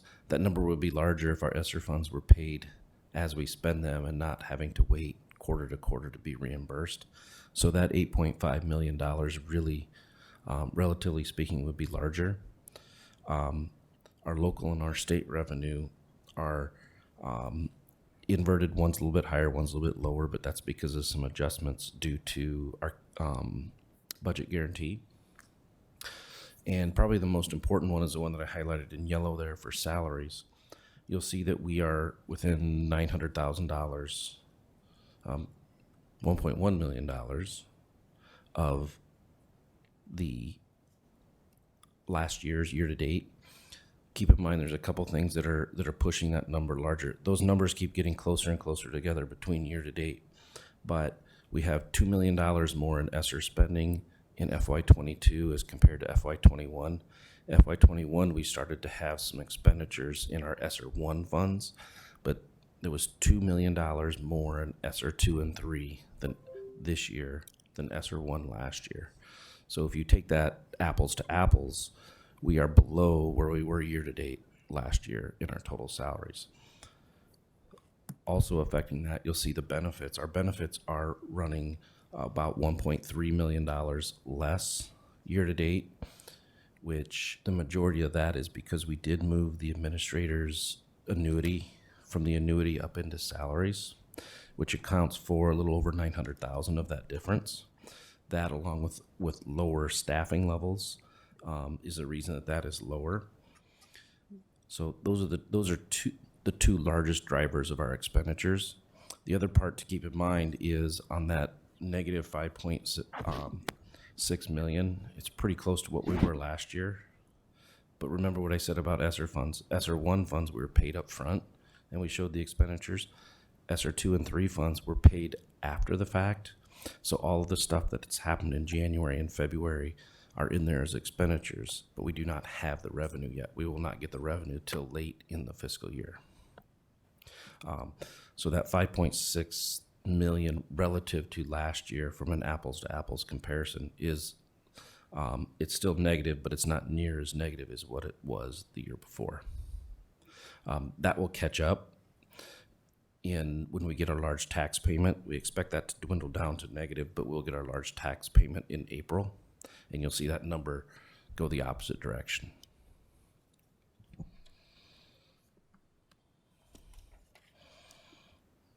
Any question on the monthly report?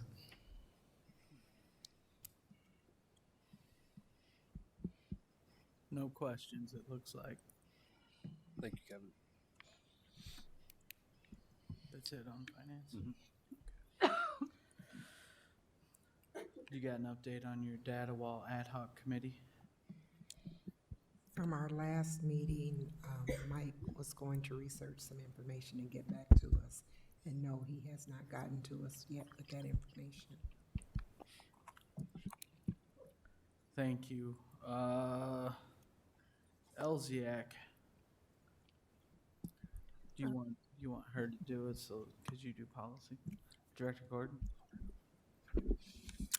We did not have a meeting in the last 2 weeks. Our next one is scheduled for, sorry, just a minute. Sometime in April. I put it on my calendar. Second week April, I think. Okay, thank you. Policy committee.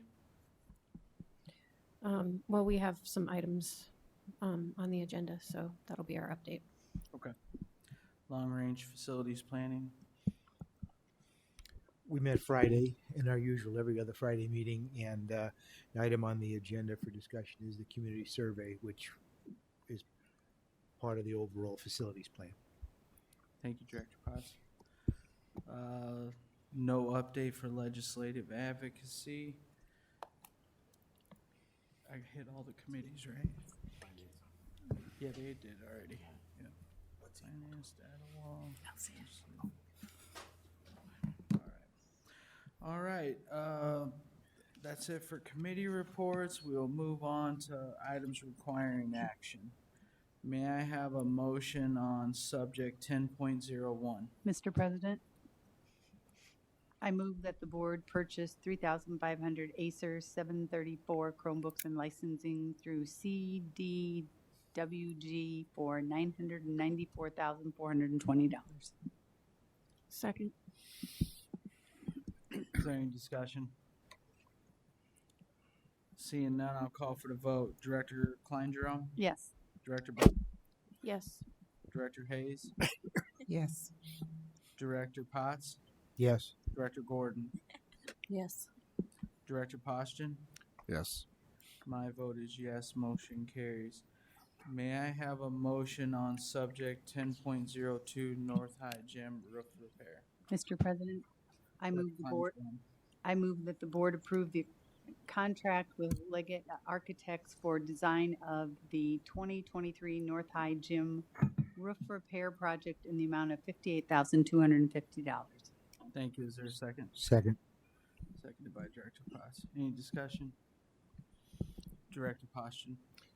Yeah, I've brought this up a couple times here. As far as hiring the architect and not seeing any bids for that design for the roof. So I'm concerned that just having the same architect do this over and over again without any kind of bid, I don't think there's a whole lot of accountability there.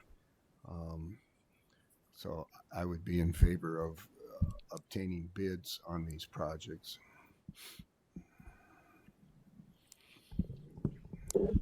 So we discussed that after the last school board meeting.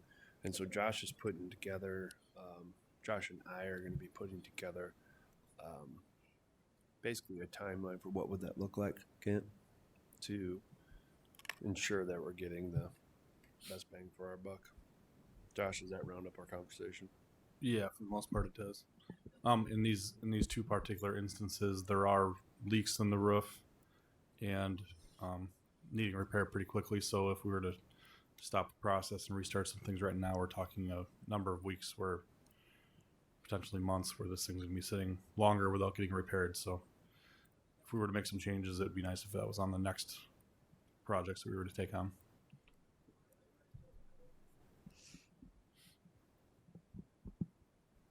I have one concern as well. And it'll be an architect question, but so everyone that watches the news saw the stuff that happened at the Scott County Jail. So I just want to make sure that when the architect and their specs, they're going to have like the roof that's going to be put on is a replacement. The material they use is like a 25-year warranty versus using a 5-year warranty. So we make sure when the contractors that are bidding it comparable, and we're not having leaks 5 years down the road when the roof should last when we pay that. I mean, granted, it's an insurance thing, but I just want to make sure that, because I don't think we've ever had anything in place like that. And when that stuff their roof literally blew up because of inferior product use. Yeah, in our specs, we typically put out there it's at least a 25-year roof warranty, and the architects would make sure we do that. And using the same one a number of times, they usually get used to putting those things in there, and those are the things we look to put in there. We've actually improved the specifications of what they were probably 8 or 10 years ago, and put a thicker membrane on our roofs so they last longer. That's what I was getting at. Any other discussion? Seeing none, I will call for the vote. Director Klein Jerome? Yes. Director Potts? Yes. Director Poston? No. Director Gordon? Yes. Director Hayes? Yes. Director Beck? Yes. My vote is yes, motion carries. May I have a motion on subject 10.03 Davenport Learning Center roof repair? Mr. President, Director Hayes. I move the board approve the contract with Liggett Architects for design of the 2023 Davenport Learning Center roof repair project in the amount of $133,000. Thank you. Is there a second? Second. Seconded by Director Potts. Is there any discussion? Just for the record, I want it duly noted that I was going to ask the same question I asked on the first one. All right. Any other discussion? Seeing none, I will call for the vote. Director Hayes? Yes. Director Potts? Yes. Director Postian? No. Director Klein Jerome? Yes. Director Gordon? Yes. Director Beck? Yes. My vote is yes. Motion carries. May I have a motion on subject 10.04 annual audit for the year ended June 30th, 2021? Mr. President, Director Gordon. I recommend the board approve the annual audit for the year ended June 30th, 2021. Thank you. Is there a second? Second. Seconded by Director Hayes. Is there any discussion? Director Postian? I know there's quite a few pages here, but sometime when you have a chance, look at the last page. We had at Finance Committee meeting an in-depth discussion about some things that need to be corrected. Kevin and Lisa are doing a great job at addressing those, and some are actually been taken care of already. And I think the bottom line is that each year we'll try to come up with the cleanest audit possible. Thank you. Is there any other discussion? Seeing none, I will call for the vote. Director Gordon? Yes. Director Hayes? Yes. Director Beck? Yes. Director Klein Jerome? Yes. Director Postian? Yes. Director Potts? Yes. My vote is yes. Motion carries.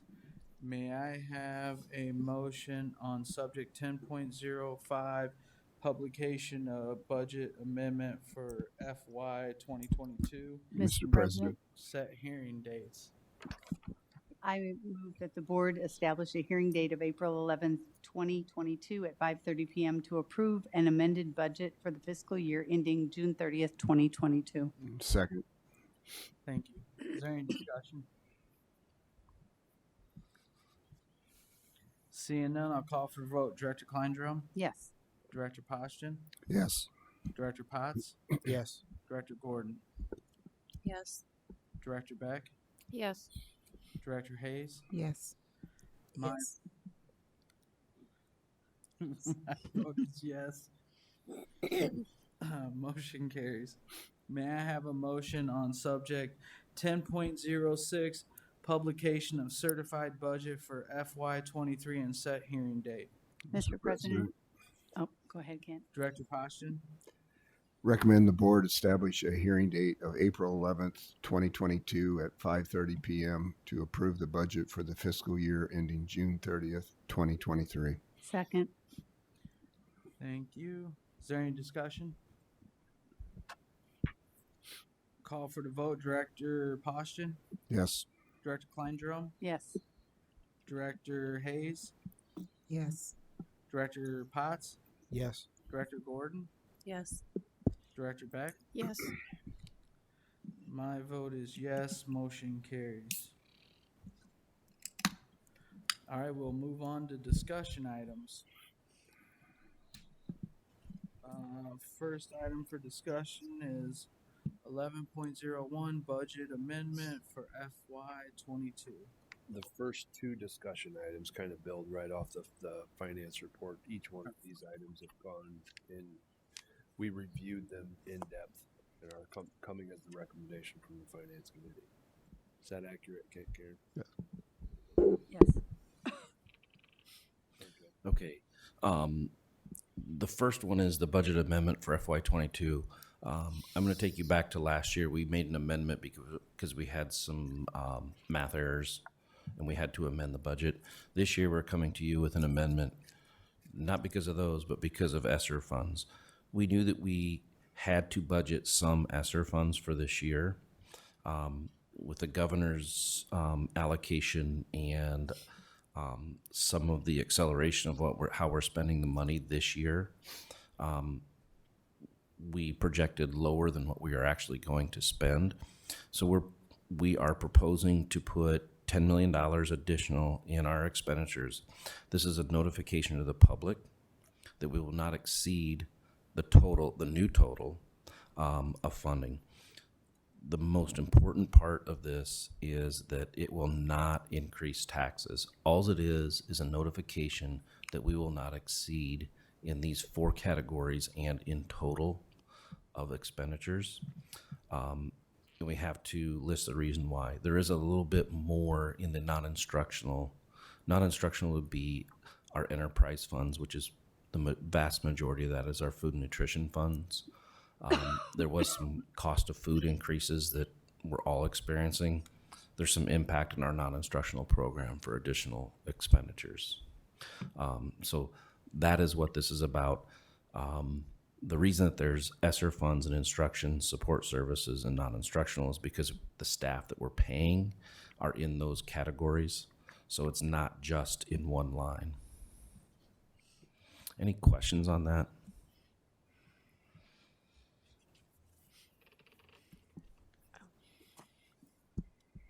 Director Beck?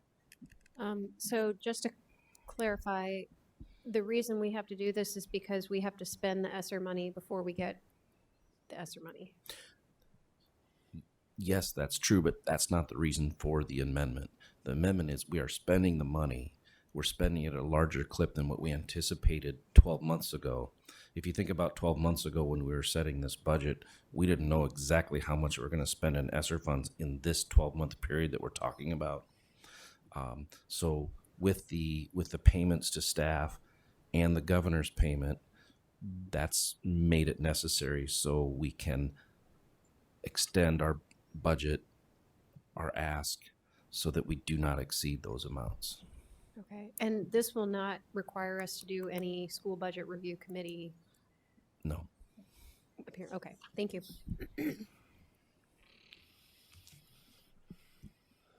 Any other questions? Is that it?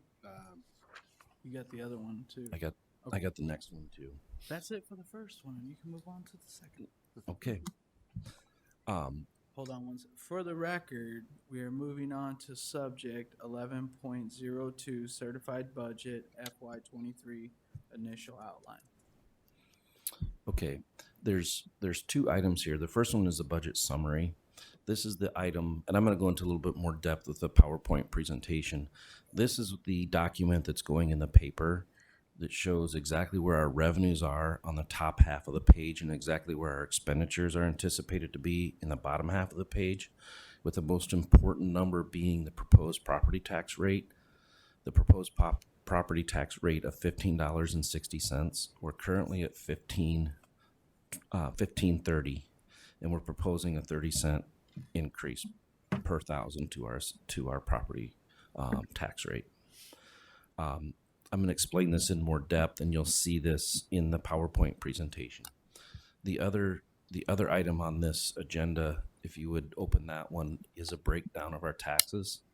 Again, I'm going to show this in a PowerPoint presentation that's a little bit easier to see, and you'll see where the $15.60 is broken down, because this is a total tax. It includes PEPL, it includes management fund, and includes the different tax portions of it within our general fund. So with that, I'd like to jump to the PowerPoint, if you would, Brenda. So when I put this PowerPoint together, this is very similar to what we did last year. I went a little bit deeper into it. This is an item that comes directly out of Forecast 5. So when we're projecting our budget, we have everything there for our forecasting for our 5-year forecast that we'll be working on after the April 11th date. On page 3, you're going to see this is just very quick terminology. The certified budget is showing the amount of taxes to be levied. Again, that's the $15.60 for each fund and program in aggregate, which means all funds combined for revenues and expenditures. we just set the hearing date for April 11th. April 15th is our due date. So we'll be able to meet that. This item is already being put in the paper in the next day or two. So we're going to be within our 10 to 20 day window of publishing. On the next page is, what are we certifying? We're certifying the maximum we can spend in all funds through June 30th of 2023, and it's to inform the public of our tax rate, the $15.60. And on the next slide, very quickly, if you remember when I said about the amendment, these terms are looking familiar with instruction, support services, non-instructional, and other. These are the 4 categories that we are certifying when it gets down to the bottom line of total expenditures. On the next slide, how is it certified to the public? It's certified as all funds. Again, the tax rate is for all funds, including PEPL. If we had any debt, that would include that. We don't have any debt, but is a grand total for all funds. And again, what are we informing the public on the next slide? We're informing, there's 3 columns, and you'll see that in the attachments on the agenda, where it shows the actual revenues expenditures for 21.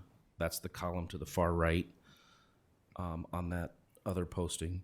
It informs the public of what we anticipate for FY22 for revenues expenditures, therefore the amendment that we're proposing.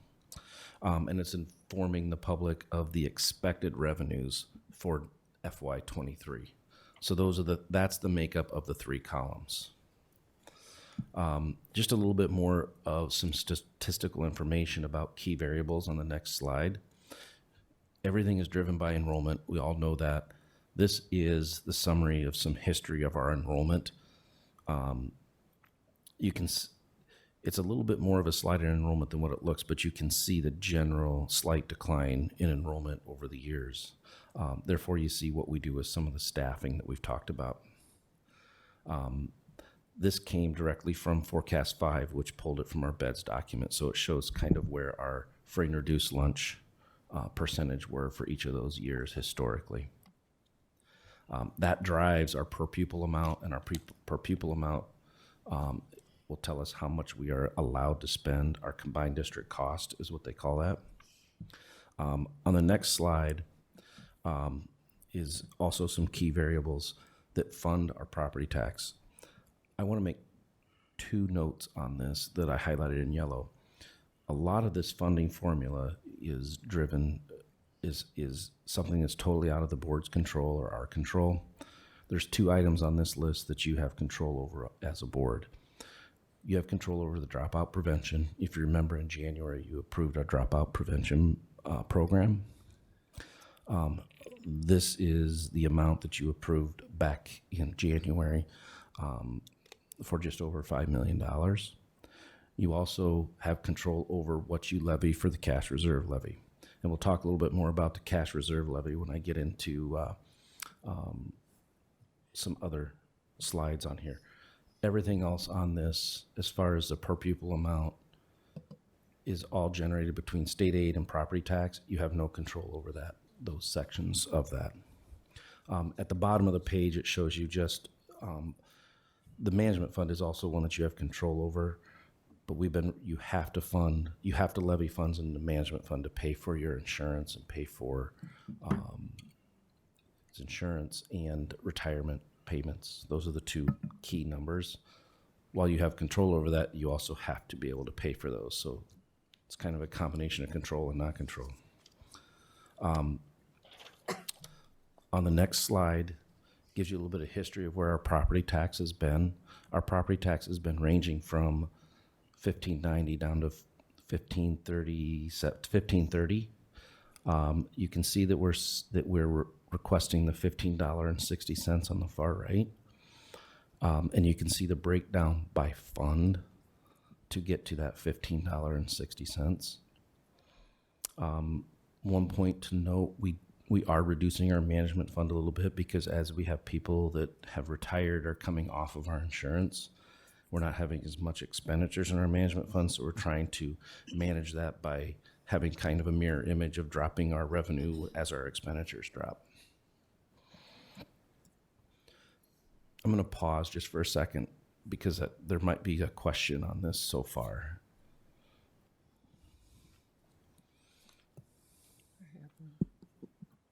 Director Beck. Thank you, Kevin. Going back to slide number 9, you had the projected enrollment there. Was that from, where is that number coming from for 23? For the current year, that comes directly out of our count within our certified enrollment. For 2023? Yeah, you remember it's October 1 of 21 will fund our FY 23. So to me, it's a little bit flawed in the funding formula. It's a October of 21 count will fund our FY 23. Okay.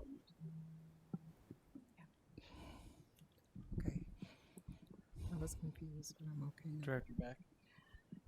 So looking at the history of our property tax rates, really only one other time in this, 5-year window have we raised the property tax by about 30 cents. How did that go over?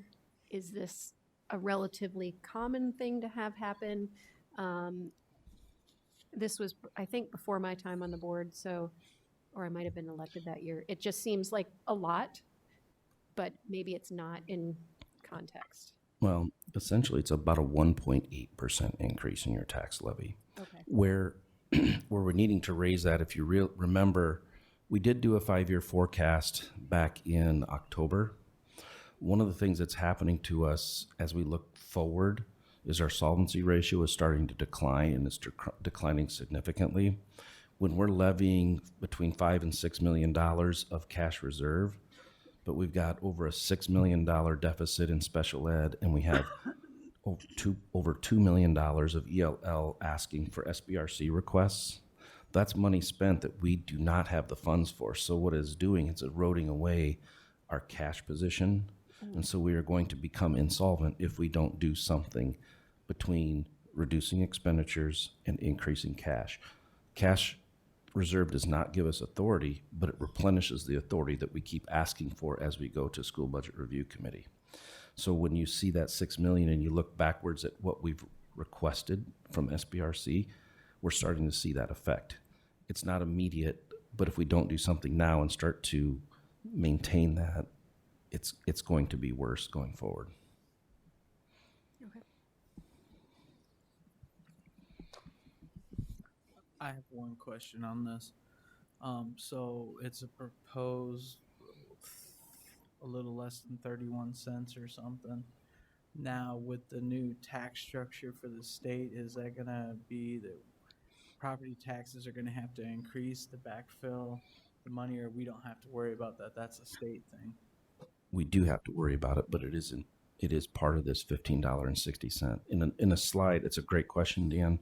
I'll show you where that effect is in the slide. It's hard to see on the document that's posted for the public to see.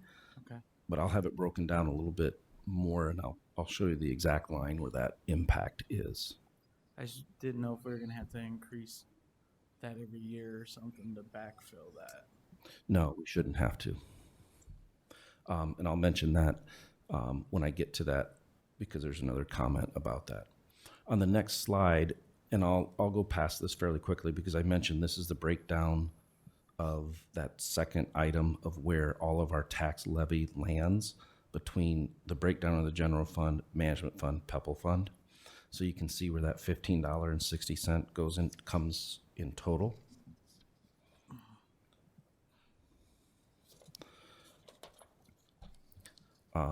On the next slide, you'll see where we have that cash reserve levy at $11.5 million.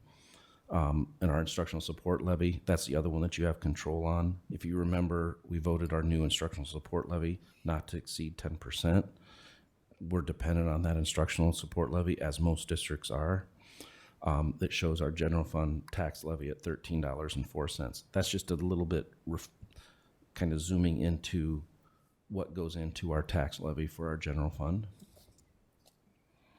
And then on the next page, it continues on to where this is our voted PEPAL, our management fund, and our regular PEPAL.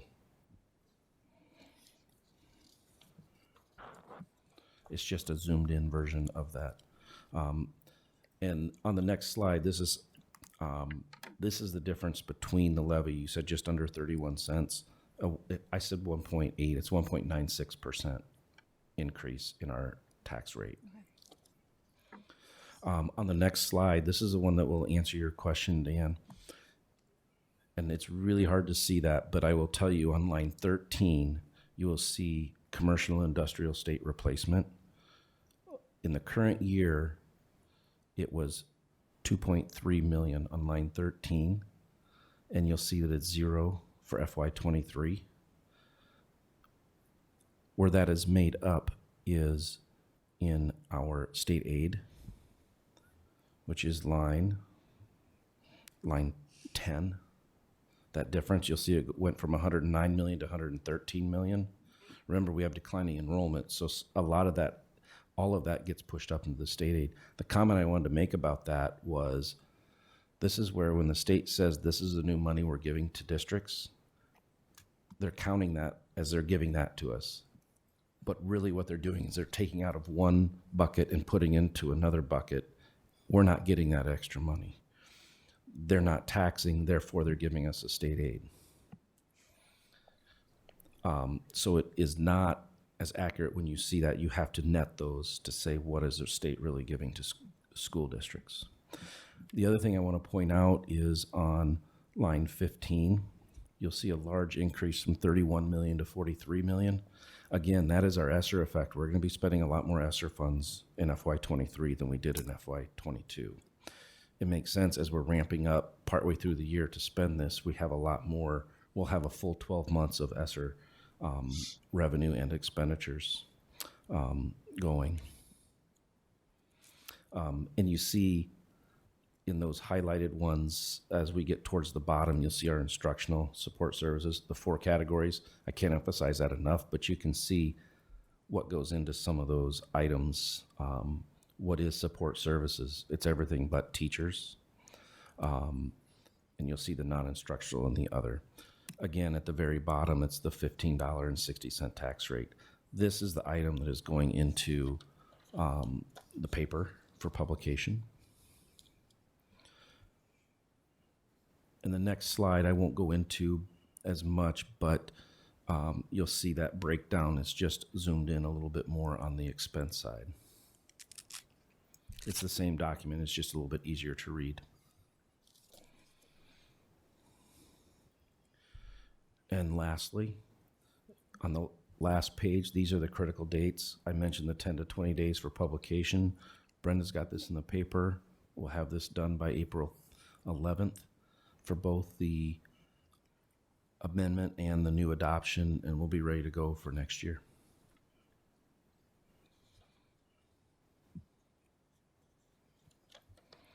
Any questions?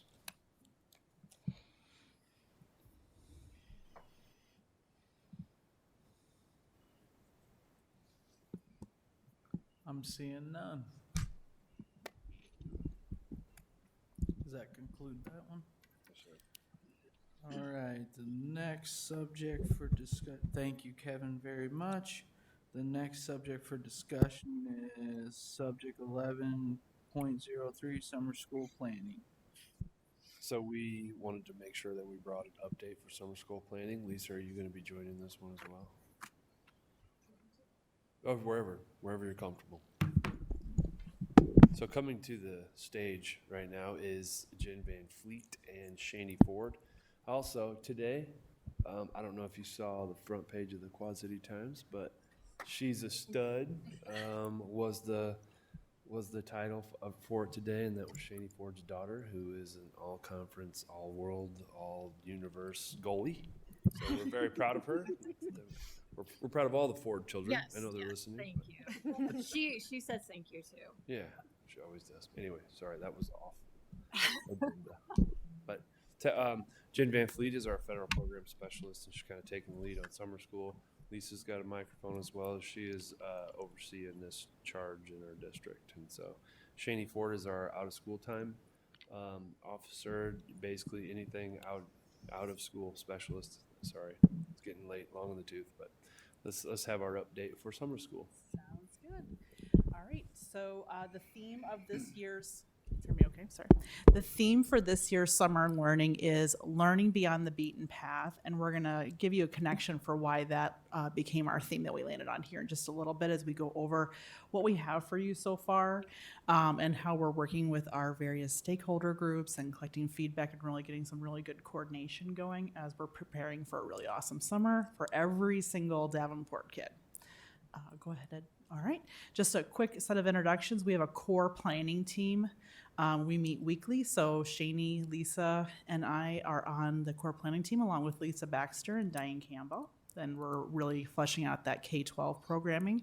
And then we also have a pre-K team with Tiffany Stalcup and Stacy Struck, who are looking at that preschool programming. So every single student pre-K-12 has the opportunity for a really awesome summer learning program. And so when we started working together, and we've been working together since December, kind of starting to put some meat on the bones, we talked about what are our goals here. And we really kind of come back to these four. We want to make sure that every single one of our students can be involved in a way and in a capacity that's right for them and that's meaningful for them. And that means that we have options for both students who are at risk and who need some extra things, and then just all of our kids who want to have something fun and engaging and academic and exciting to do over the summer. Our second goal was that we got the charge from TJ, take what you did last summer and go bigger and bolder. We had the benefit this year of some additional ESSER funding, and so he really encouraged us, think outside the box, how could you make this even bigger and better for our students? And so we really have tried to expand upon that and think about what our parents gave us as feedback last year about what they wished going forward, what was something that would have made that more beneficial for them and their students, their families, and that's something that we keep in mind. We absolutely, as staff members ourselves, with families, know that our staff and our students all have different dynamics happening. There are interesting ebbs and flows of energies and availabilities. So we really wanted to make sure that we are listening to both our staff, our families, and our students about what they wanted, what they could contribute and commit to, so that we weren't building a program that wouldn't ultimately not fit for people. We wanted to be tailored to our people here in Davenport. And so we've surveyed our staff about what they would like to do. We have worked with families, and we're starting to get things on board there to really make that tailored for them. And we are this year doing a huge push to make sure it's community focused. So the programming and the partnerships that you're seeing even in this theme are going to be the same that you're seeing across the community, so that learning beyond the beaten path is actually mirroring the Davenport Public Library theme of reading beyond the beaten path for this summer, and it's going beyond the public library. You'll also see that through Parks and Rec and other places in the community. And so we've been networking with our community partners. How could we have this vibe going through the summer that we want our kids involved, engaged, and really tuned in, and have kind of that same language happening. And so the theming that you're seeing on our slides today, you'll see that all over our city this summer as they go to reading beyond the beaten path, and we do learning beyond the beaten path.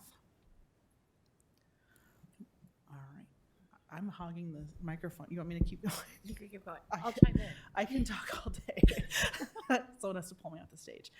So just a couple things. When we say all, we mean all. We're talking about our incoming students. So we're not only offering for some a program for students who are already enrolled at a school, but we also want to welcome our cohorts of kids as they go to different schools. So you're going to see a program that is going to encompass both an enrichment type of academic and STEM experience, but then also what we're calling our bridge or our jump programs when we have incoming kinders or incoming 7th graders or incoming 9th graders. So both aspects of that are being offered at all levels. Go ahead, Brenda. Just a quick slide, and we asked our preschool team to put this together, just to give you a picture of what they're putting together. It's a full day kindergarten jumpstart. Our preschoolers going into kindergarten will get to come on board from 8 to 2, and they'll get a little bit of literacy, a little bit of math and social emotional, and it'll really get them ready for kindergarten. And that is an entirely United Way grant funded program. And then we wanted to also share with you a typical day that we're planning, and this is still under development. We're putting meat on the bones, as we say. But what we think about when we think about what does that look like in K-6, for example, we're looking at morning program that encompasses not just the programming, but also meals. So they'll come in for breakfast if they would like to. They'll have some rotations of really fun and engaging academic, social, emotional activities throughout the morning. They'll get a lunch. And then we're looking at afternoon wrap programming, and I'll let Shani speak a little bit about that because that's really her expertise area. Afternoon wrap is critical, especially for our families that work in a full-time situation where childcare is critical. So our goal is to make sure we're able to provide summer programming to all of the students that need it and want to participate, but families have that option to have their students picked up at lunchtime or right after, or have the option to fill in with the wrap side, which would also then continue into hands-on STEM experiences, field trips. We'd have certified staff on in the afternoons as well, reinforcing what's happening during the morning, but in a very engaging and hands-on, kind of out-of-your-seat model, to where we're wrapping all of the activities and engaging students while respecting the fact that our families work. So we know it's critical to provide summer, but we need to make it an option to where we make it accommodating to them. In the past, I know Shani's probably come and talked about the 21st century programming that they've offered in the summer. And so she has years of summer experience of developing this whole day long wrap programming. And then also when we surveyed our families last year from just the 1 hour tutoring that we did separate from the 21st century program, that was some of the feedback our families got, was that's a really great hour of tutoring, but it's difficult for me to find time during my workday just to come for an hour and then figure out how to get my kid home. So this year you're seeing Shani and and we're all at the same table. So it's not a separate 21st century program and then a summer learning program. We're trying to take the best pieces of that and come up with one comprehensive program. So then other elements, when we're going bigger and bolder, we're offering that half day or whole day, not just the 1 hour from last summer tutoring. We've got an expanded ESSER budget this summer that's allowing us to do those wraparound programming, that longer time for students, some expanded incentive options. And then we're wanting to make sure that we're incorporating that structure that includes the nutrition, the safety. We have plans to make sure our school libraries are open and accessible so kids can do book checkout every week during the summer. And we'll have, of course, our health services. We'll have a nurse on hand for our students who need that medical attention. And as far as district programming and planning, this is just really kind of a workflow here where we're really trying to, as a core team, work back and forth with different groups of people who are in the buildings about what they think that they'll see and want for their summer programming. And then we try to help them as much as we can on the planning side to make that happen. So you have your core planning team. We actually have 3 district coordinators. 2 people are sharing a role, and they're just starting this week, but we will have district coordinators, and those are actually some of our Davenport teachers who are stepping up to that district level coordination. We'll have a technology coordinator to make sure all of our kids have uninterrupted access to Wi-Fi and technology throughout the summer. We're coordinating with food and nutrition services, operations, so all of that's happening kind of at the bird's eye level, so that when we have our people in the buildings, our building coordinators, so every building will have a building coordinating person making sure that the program's happening, teachers, paras, and other in the building people doing their roles, that they're set up for success. Go ahead, Brenda. And just a quick timeline, we've been meeting since December, but where we are right now, we're in the process of getting our coordinating roles in place. And we're starting to look at that level programming. So what does that look like for incentives and curriculum, and which students are we identifying? So that's happening right now, and we're leading into April. By the end of this week, we are right on track to be looking at hiring the tutors, the paras, the nurses. We'll also be coordinating with community partners and district staff to make sure that we're working together in coordination. We're starting to reach out to families, doing some save the date work. We're going to be soon registering family or students for they're actually signing up for the programming. And then when we look at May, we want to set up our summer staff for success with some professional development, maybe for whatever curriculum they're going to be using, and getting that family communication ongoing and really building that excitement for students. So last year we did a kickoff assembly, so we'll be planning something like that to really make it fun for kids. And then in June we launch. And so we're still working out some of the details, but approximately June 13th through July 29th is our anticipated dates. It might look slightly different for junior high and high school or for preschool, but we'll be off and running. And then we're kind of in a support mode at that point where we're just making sure we're supporting the implementation actually in the buildings. And then again, this is happening in every Davenport building. So it was really, really important for us to have equitable and accessible programming for students and their families in all of our neighborhood schools. And again, it's across the city. So you'll see the programming language, theming, options that we're offering similar to and connected to what you're going to see at the public library systems, Parks and Rec, and some of our other community organizations. That is everything, unless I've forgotten something. Looking at Lisa. And then we thank you for your time and letting us come here, and we would love to have any questions. Feedback is really important to us. We're working tomorrow with the group of elementary principals. We've met with all the principal groups. We're surveying teachers. We've heard back from our families. So if you have any questions or feedback, we would love to have that so we can include that in our programming planning. Director Beck. First of all, thanks for hanging out and giving us this presentation. This is awesome. I love the idea that it's connected to all the other city programming. But I know Director Poston has asked this question about last year. How are we going to get people there? How are we going to make sure that people are there and actually taking advantage? I completely hear what you're saying, and summer after summer after summer, we've gone back and how do we get the kids there?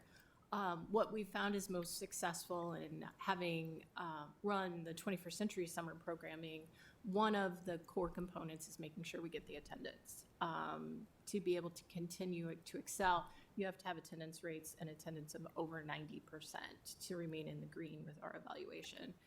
All three of our 21st Century sites were at 90% attendance or higher with an average daily attendance of 55 students a day, with a max of 70. So we had about 70 students enrolled. The key to student attendance is finding a champion in the building. Madison Elementary has the most successful summer program in our district. Their building attendance last summer was 96% in their summer program, K through 5. It was crazy. That is truly dedicated, or that is with Bob Schnaden and his team's dedication to making sure those students are there.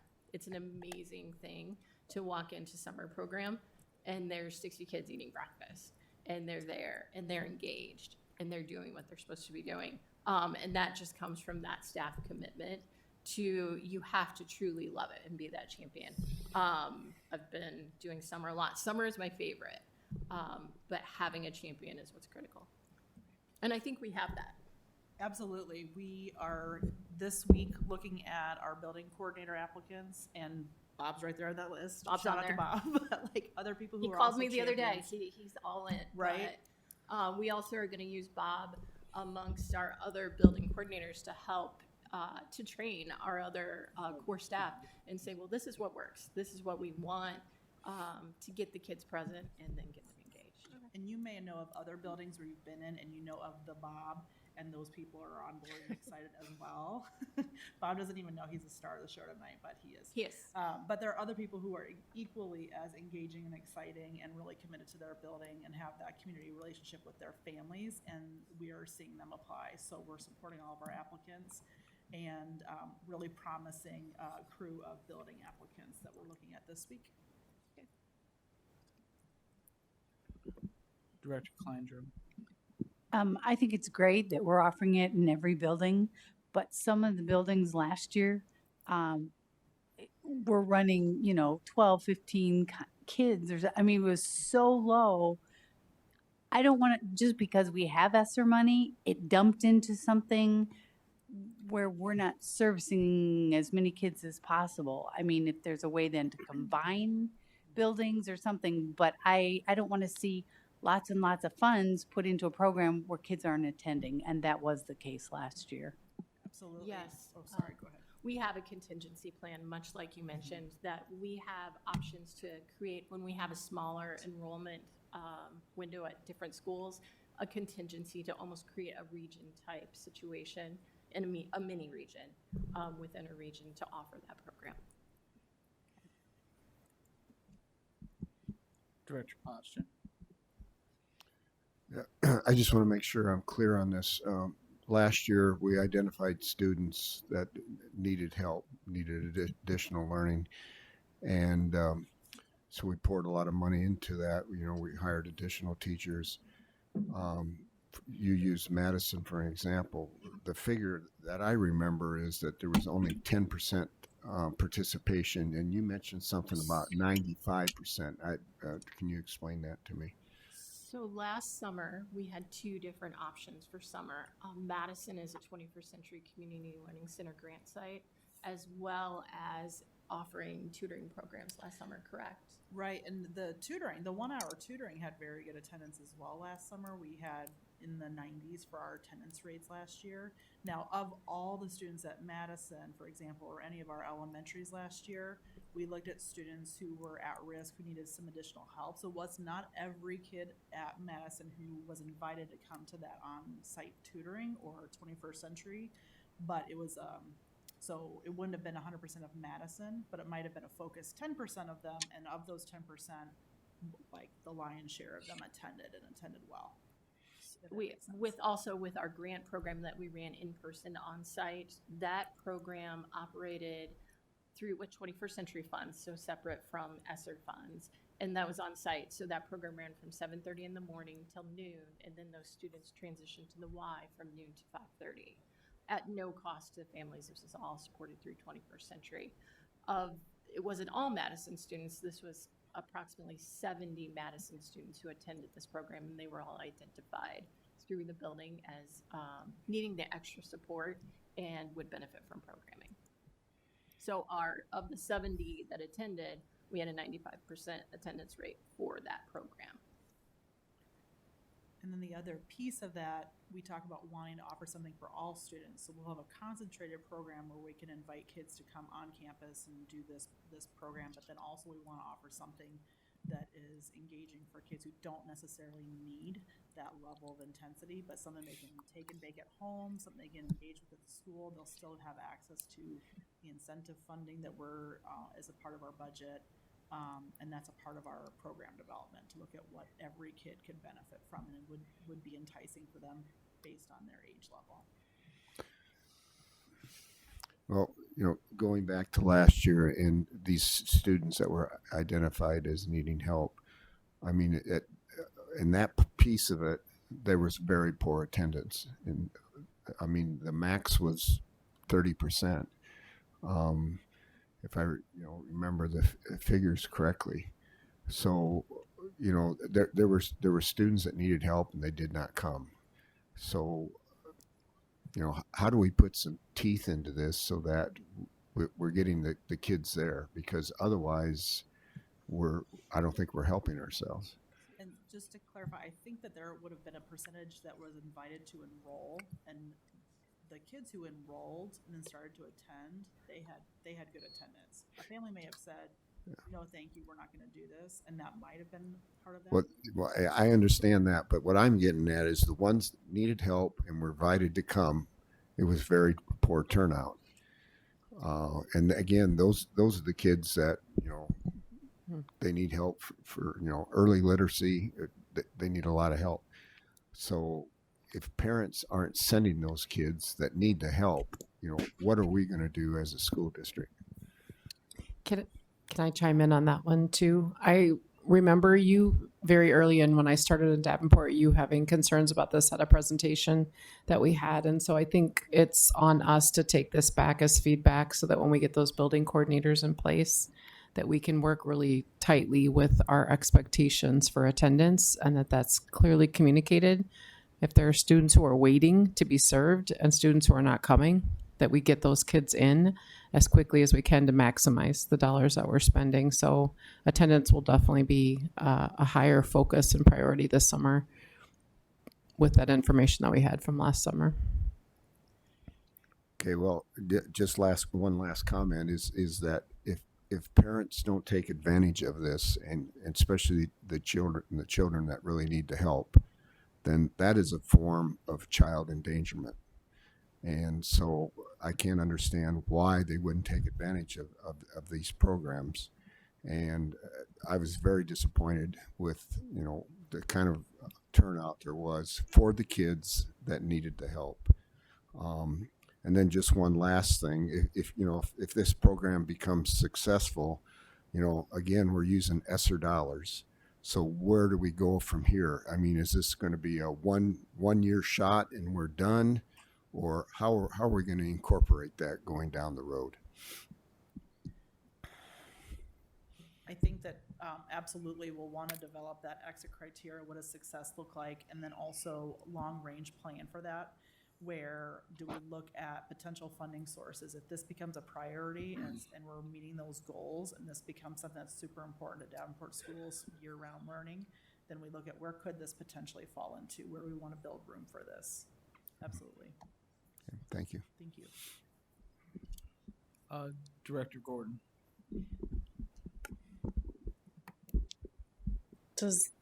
Are there transportation options for summer school? We have not used we have used transportation. Excuse me. We have used transportation in years past, and we have not.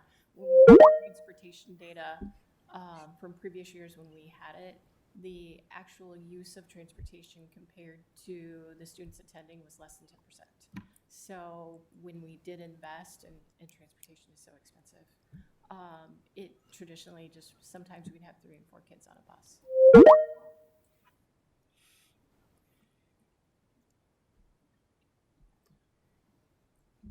That was it?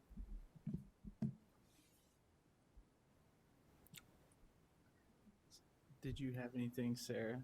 And you do not have to hang out this whole time because I know you're nodding off and you got school tomorrow. That's okay. I made it this far. I can stick through it. Any other questions? Thank you for the presentation. Thank you for your passion for the program, because you've had 2 microphones sitting the whole time. You guys are so engaged. You were fighting over one. We go to bed. We're early morning people. We're out late. My question is, when does this information start going out to parents, and how does it go out? We just provided a save the date template with that same theming to go as a template that buildings could start modifying. Again, they're selecting their building coordinators this week, and that's really going to be that critical person that the principal can network with to start getting that communication out. So some buildings may have even used that already, but I would say you're probably going to see in the next couple weeks here information going out to families by the buildings. I would say enrollment will begin by the 3rd week in April, if not a little bit before. And it would be like through parents' emails and probably Possible forms of communication. hopefully on our social media pages and all that. Mm-hmm. I just asked because I'll have a kindergartner next year. Absolutely. We'll have some kinder jump. There you go. I was reading on that. So again, thank you all very much. I'm very hopeful with your energetic personalities that we can make this program a success. I know last year was a little bit different, and we got a lot of lost learning to pick up for. So I want to end that on a positive note. I think you all can get it done. So thank you very, very much. Thank you. You guys got to stay for the whole meeting though, but we'll let the student board members. Roma, I feel like we need to manage minutes. All right. Are we set up and ready for this next one?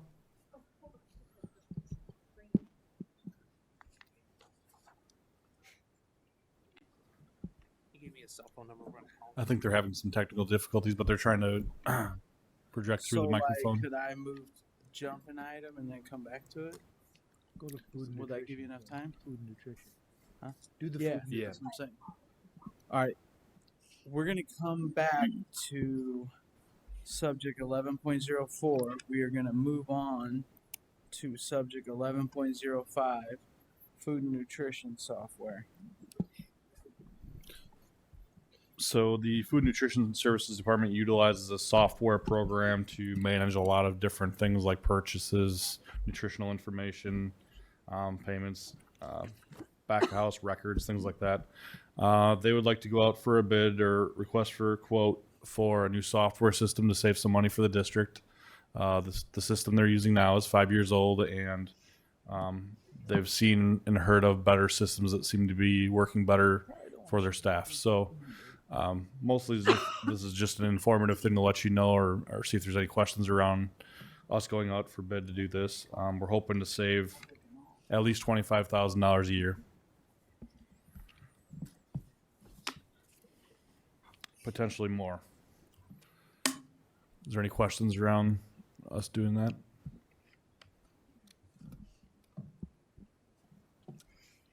Way to knock it out of the park, Josh. Thank you. You want me to go to the next one too? Yes. Oh, we're ready? I think we're going to try this. All right. You ready, Bill? Josh, you want to do some introductions? All right, for the records, we have just finished discussion on subject 11.05. I'm assuming you're going to bring this back to us. Okay. Does the board need any other information on that discussion? Okay. All right, we're going to go back to subject 11.04, facilities master planning community survey partnership. So in part of our long-range facility planning process, we are planning to do a community survey that we send to all residents in the Davenport Community School District. The gentleman by the name of Bill Foster is online here from School Perceptions. They've performed a survey many times before, and we'd like to give him the time to give a little overview of how this works and how they've done it in the past. He's having to do it through a cell phone with a microphone, though, so hopefully this works. Did you catch that, Bill? All right, can you hear me? I did. Keep going. Okay, can you hear me now? Keep going, Bill. You're fine. All right. Okay, and is it possible to, I was trying to share my PowerPoint. Can I do that through Skype? Will these microphones work better for that? Is that microphone on? Yeah, it's on. We're trying to get your sound a little better here in the room, Bill. Okay, I'll keep talking and you can tune it in. Is it loud enough now? Way better. Yeah. There we go. That's better. Okay. And Justin, can you present my information? Is that, or is it possible for me to do that? I had Brenda stop sharing, so do you see a computer monitor at the bottom of your Skype window? Should say present. Yep. Go ahead and It click says on that. I'm presenting. Can you, let's see, let's see, share screen. Let me see. What happened? It's not letting me, it says I'm the primary, let me see. Let me try this one. Let's see. This will be interesting.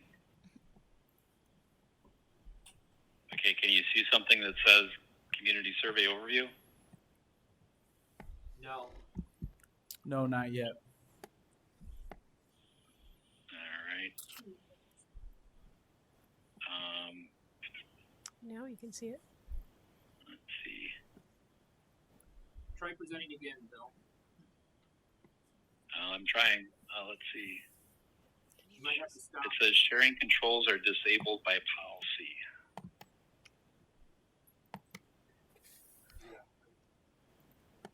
Okay, Justin, I did email you that my presentation. If you could present it, then we could walk through it together.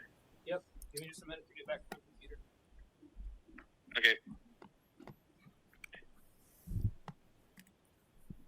All right, well, I'll begin as Justin brings that up. I'm Bill Foster. I'm the president and founder of School Perceptions.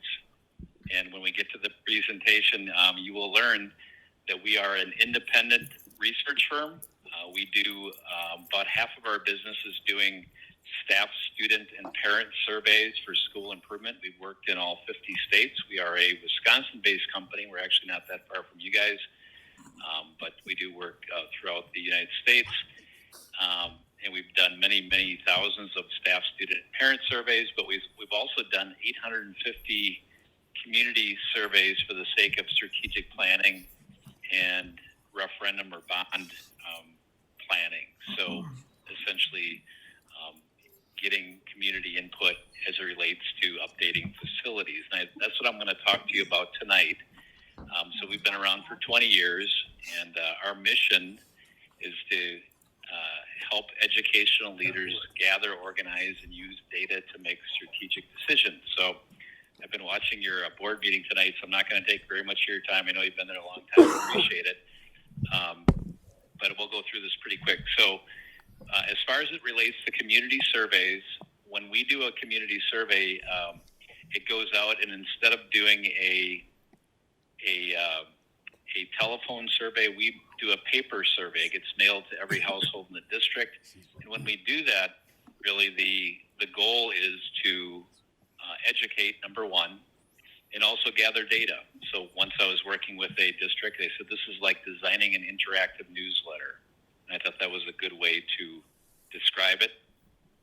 Justin, I'm on slide, if you go down, slide one more, slide 3. There you go, slide 3. And then you could also understand tax tolerance of people as some of the data you gather back. We also think it's very important to gather overall satisfaction metrics. So at the end of the day, people are more likely to support a plan if they understand it and if they have a voice in creating it. So not everybody will take the survey that receives it, but many of those folks will open it up, they'll read it, and they'll learn about your situation, what are your challenges, what are your concerns, what are the options, and they'll be more educated. So next slide. I don't know if we're on a different time, but so our process, we do not random sample. We use an inclusive model. So everybody in your district, in the Davenport Community School District, has an opportunity to participate. So it's not a 500 sample or a 1,000 sample. Everybody gets the opportunity to participate.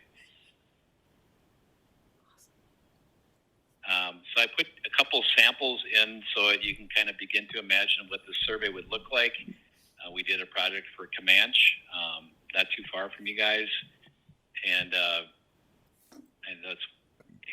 I just put a slide in there that you can see kind of the part of the opening letter. Now, the opening letter can come from the superintendent, from the board and superintendent, or if you're using a facility advisory committee, there you go.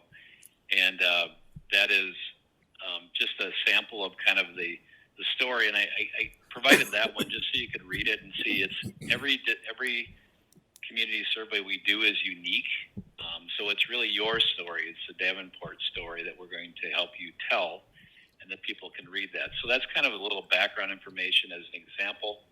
If you go to the next slide, people are able to take the survey online. In fact, the vast majority of people will take it online.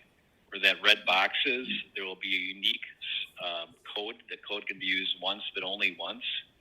And that assures that nobody can take the survey multiple times. People can also take it via paper. So if they want to, they can fill it out, put it into a business reply envelope, and it comes back to school perceptions to have them fill out. So what does the survey look like? If you go to the next slide, of course, we're going to gather demographic information. Age is important to make sure that our seniors are well represented in the data. You might want to break out the data by municipality or areas of your district. We're going to look at the employees as a subgroup, the parents as a subgroup, and then also look at parents possibly by each of your elementary, middle, and high schools. I put a couple slides in that just give you some idea when I go back to the idea of educating. Slide 11 kind of shows you, you might want to show that your enrollment is increasing, or maybe your enrollment is decreasing. That's part of the challenge, so you need to right size your district. If you go on to the next slide, there are some needs or challenges. Maybe you've got safety and security challenges. Maybe you need additional gym space. Maybe you need to replace or expand an area or renovate a pool or something like that. Again, there's a lot of information that we work with the district to develop to be able to articulate what the needs are so that they can understand what you're proposing and why it might make sense. Next slide gets into I listened a little bit about your historical mill rate went up, I think 30 cents one year. And that's part of your story is you're working hard to try to manage your spending and minimize the tax impact on your taxpayers. And you might want to put together a slide to kind of show that as part of the survey, as part of your story that you're using to explain what it is you're getting to your ultimate plan. Next slide I put in, I don't know if this applies to you. This was just a sample where maybe some of the changes might end up changing grade level configuration. Again, a combination of both text and some sort of image to help explain it. These are all unique surveys, not necessarily your situation, but I wanted to give you some ideas of what it would look like. But at the end of the day, it really comes down to money and how much it's going to cost, and most importantly, how much is it going to cost me? So if you go to the next slide, you'll see what we call a tax tolerance question. And that is where you say, how much of an increase would you support, assuming the projects included were acceptable to you? In this case, we're testing 13 to 23 million. In your case, it might be many dollars more, but the concepts remain the same, where there is a tax threshold. At some point, people will say, that's too much money, I can't afford it. And you need to understand what that point is. And then just one more slide on how another way to kind of show that maybe there's going to be a slight increase, but in relative terms, it might not be that big of an increase compared to, a year or 2 or 3 years ago. That's another way to help put spending into context to show that maybe your mill rate's been declining and you could make a fairly significant investment and it would not significantly impact taxes. So anyway, we will work with you to help tell your story, but I wanted to give you those examples. And then at the end of the day, I think the most important thing that should give confidence to the board is our process is very, very predictive. You might not like the outcome, but the data is very, very representative and predictive of your community. And we just have a high level of confidence that if the board does decide to go out for a vote, that the data is going to be predictive on how it's actually going to turn out. And that we know that because we've done a lot of these projects, and we've got a pretty good methodology. So I wanted to actually cut some slides out. I don't want to go into detail on the analysis of data. I just put one slide at the very end. Just to kind of give you an example, this was a project we just finished up where it was a $180 million project, and we'll help you make sense of exactly, if this particular project is going to pass or not, because we know, based on our experience, that the undecided folks tend to break yes about 1/3, 2/3 will break no. So this particular project is going to have roughly about a 52% support when the dust settles. But and that's exactly how it turned out. So, in any event, I can answer questions, and but I just wanted to give you kind of a quick overview of what we do and who we are.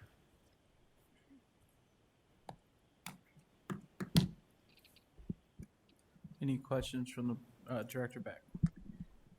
Thank you for your presentation. Just two quick questions. Are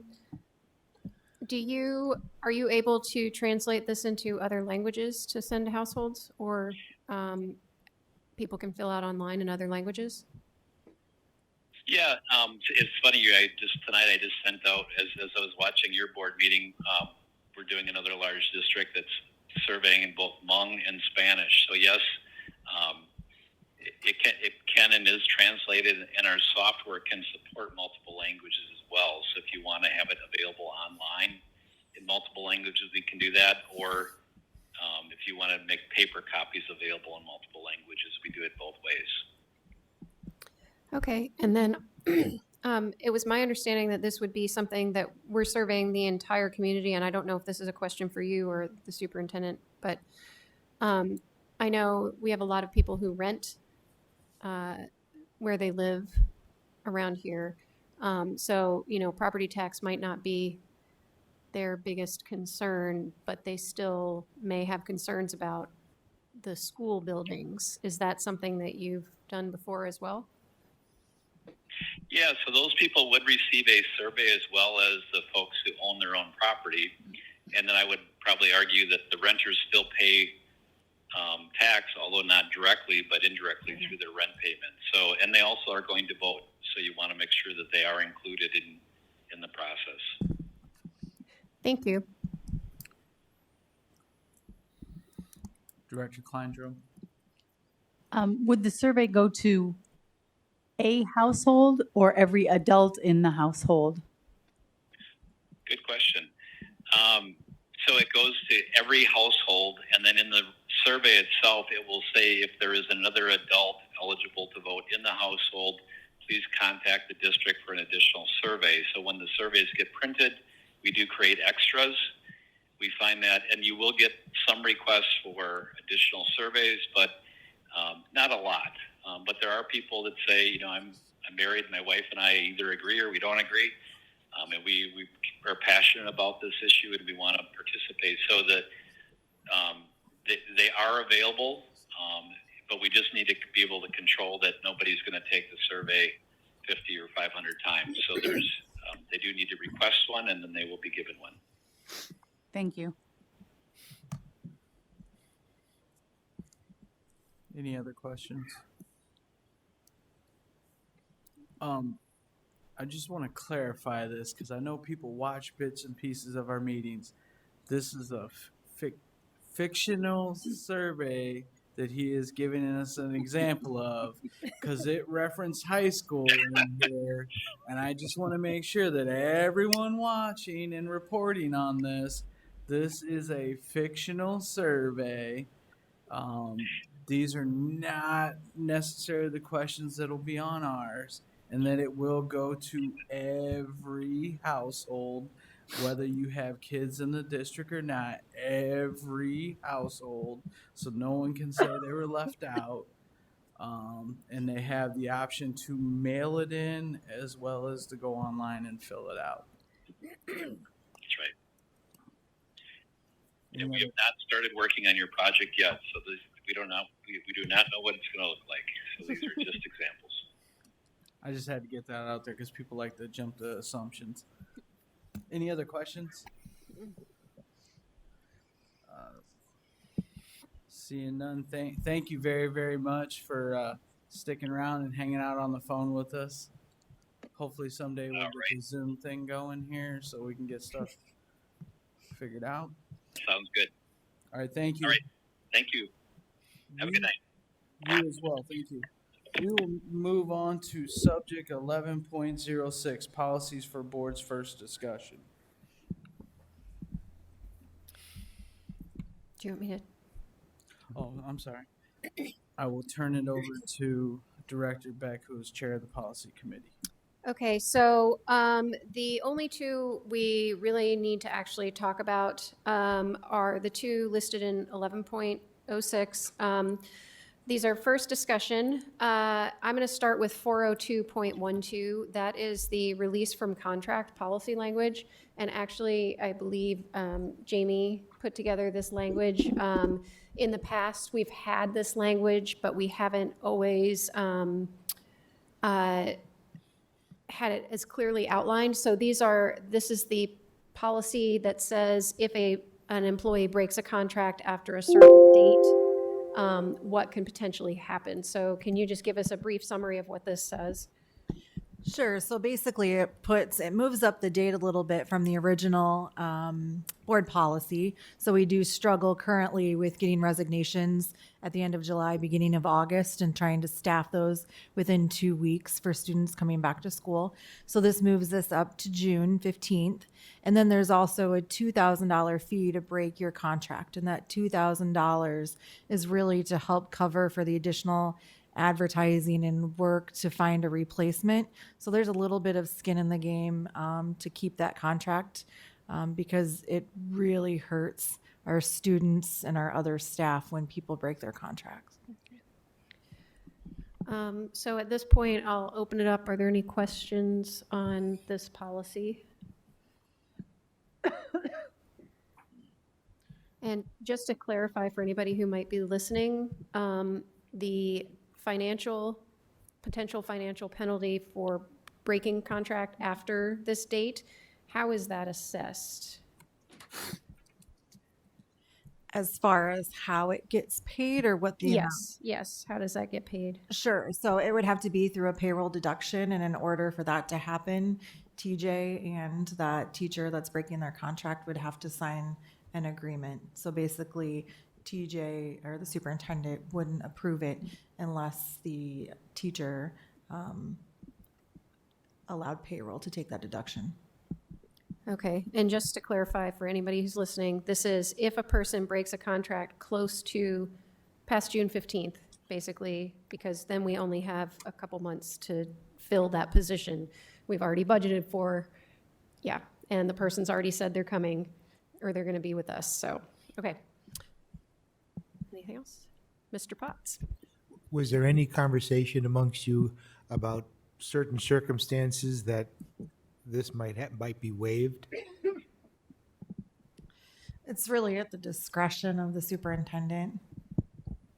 Okay, I'm fine with that. Jamie, I had sent out June 30th. Is there a reason for that versus like June 15th, just to move it up so that you can start hiring, or? No, I had responded that it could be moved up to June 15th. And as we're trying to bump up all of our timelines to be able to have the appropriate staffing and that early on, that's actually giving them a little bit longer to be able to get out of their contract. Yeah, so we said June 15th was fine. This still says the 30th. Oh, it still says 30th here? Okay, we'll change that before we bring it back for the second discussion. Anything else? Okay, so the other policy we have to discuss is policy 100 or 101, depending on the numbering system you're using. This is the district philosophy. And this is probably the most personalized policy in most districts. And I have a slide presentation I can share with people. But the reason this policy is kind of difficult to just go ahead and revise is because it includes the vision statement and the mission statement. So the very first paragraph include that. The issue right now is that as written, we have language in there that technically if a pipe burst and you had to close a classroom for a day or something like that, we're not actually within the parameters of our policy. So we do actually need to make sure we adjust it to reflect, to be something that we can always uphold no matter what's happened. The other issue is that this was last revised in 2011. It was last reviewed in 2017. And so it definitely is up for an update, especially now that we've come through a pandemic, we've regained accreditation. A whole lot's changed in the last 5 years. So with that being said, we have a lot of different options we could follow for revising this policy.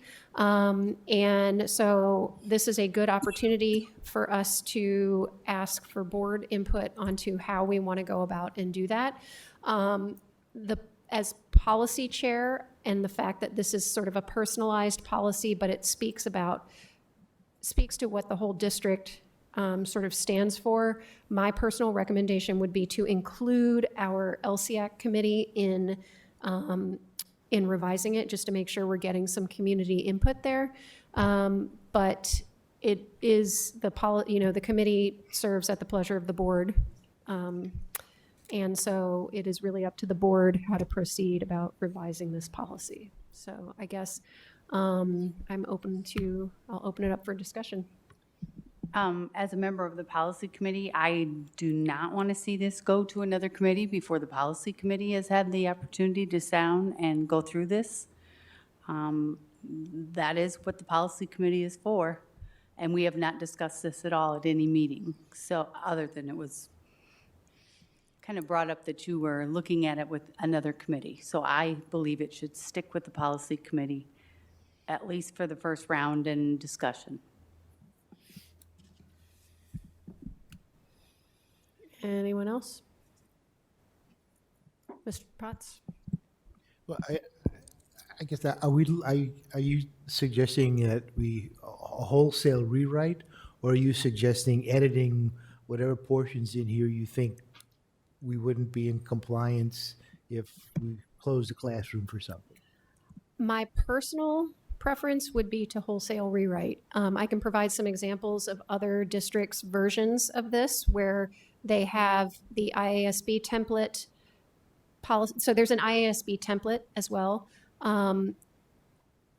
Many of the districts, neighboring districts, have essentially like a mission and vision and a set of beliefs as their philosophy for the district. So rather having something very long and wordy like this, it's more of a set of bullet points. We believe this, we believe this, we believe that, all students can be educated, something like that. It's much more short and to the point. A couple of other districts have sort of the ISB version of this that has the compliance language in there. I feel personally that we are coming out of very different times and that we should just revisit this completely and rewrite it completely. But it's up to, I'm only one person. So, I guess it's up to the policy committee to come to the board with a recommendation. I don't know how you guys want to go about doing that. So that's really kind of what I'm trying to figure out. Is it okay for the policy committee just to rewrite this and bring you guys suggestions, bring suggestions to the public? Mission and vision statements are kind of big, important statements. And given all of the long-range planning we're doing, it seems like we might want to have a little bit of input at some point from other people besides just us 7. But it's really up to you guys. Yeah. Yeah, I guess I don't know what is dated in our current mission and vision statement. I don't see anything in those that are anachronistic, dated, or, they're a statement of philosophy. If there are things in the subsequent paragraphs, though as I read it, I don't see anything I disagree with that's laid out in those paragraphs. So I think my opinion would be if the policy committee wishes to clean up those items excluding our current vision and mission statement, I would see that as their role. But I would see if we're going to create a new vision and mission statement, that would be something that should be a product of this board working in a retreat or, and understanding that doing things like that take forever because we mince over words and and commas and you generally come out with basically the same stuff, different words, But this, I mean, what would we substantially change that's in our current vision and mission statement? Without, all we would do is what?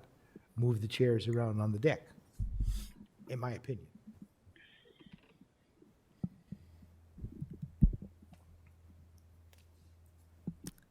President Gosa? Kind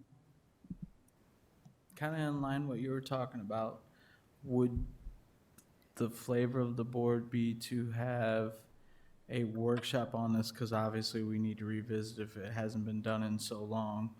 A workshop specifically on this where all board members are there to give their input. And then I'm trying to think of how to do this. Would we do it as that and at the same time have some community people look at it to give some input, but then the board takes that into account in their discussion? Obviously, this will take a little bit. Is that kind of along the lines, or you just want to do it as the board? I think it's our responsibility when we're talking about what is the board's vision and mission. Mm-hmm. Okay, it's not what is the board and this group's vision and mission. I mean, this celiac, not celiac. What is it? Yeah, yeah. They can develop their own mission statement for their group. You know, I just think the board's vision and mission statement should be the product of the elected board. So I'm going to go to Director Gordon in just a second, but this is actually the district vision and mission statement, not the board's vision and mission. You know what I mean. Director Gordon. I think that community input is necessary for something as important as this, especially in the climate that we're in now, having just been reaccredited and come out of a mess of several years. I think that it would do a lot to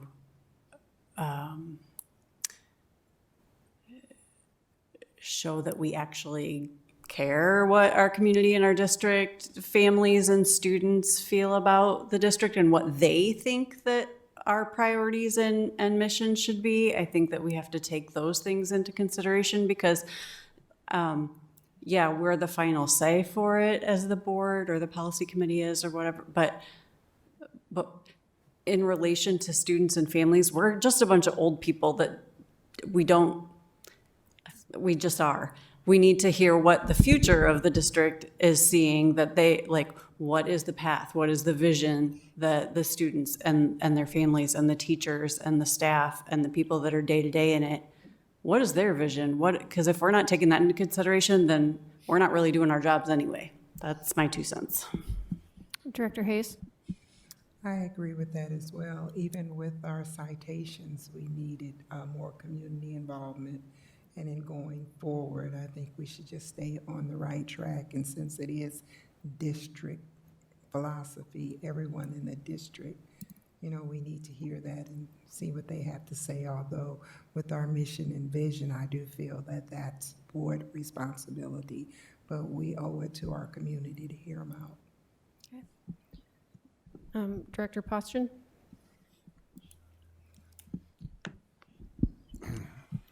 Well, I wasn't really going to comment because when I look at this, this is just a bunch of words that, to me, is going to have no effect on student achievement. It's what our staff does, what our cabinet does, and implements the actions that are going to help student achievement. This, to me, is going to do nothing for student achievement.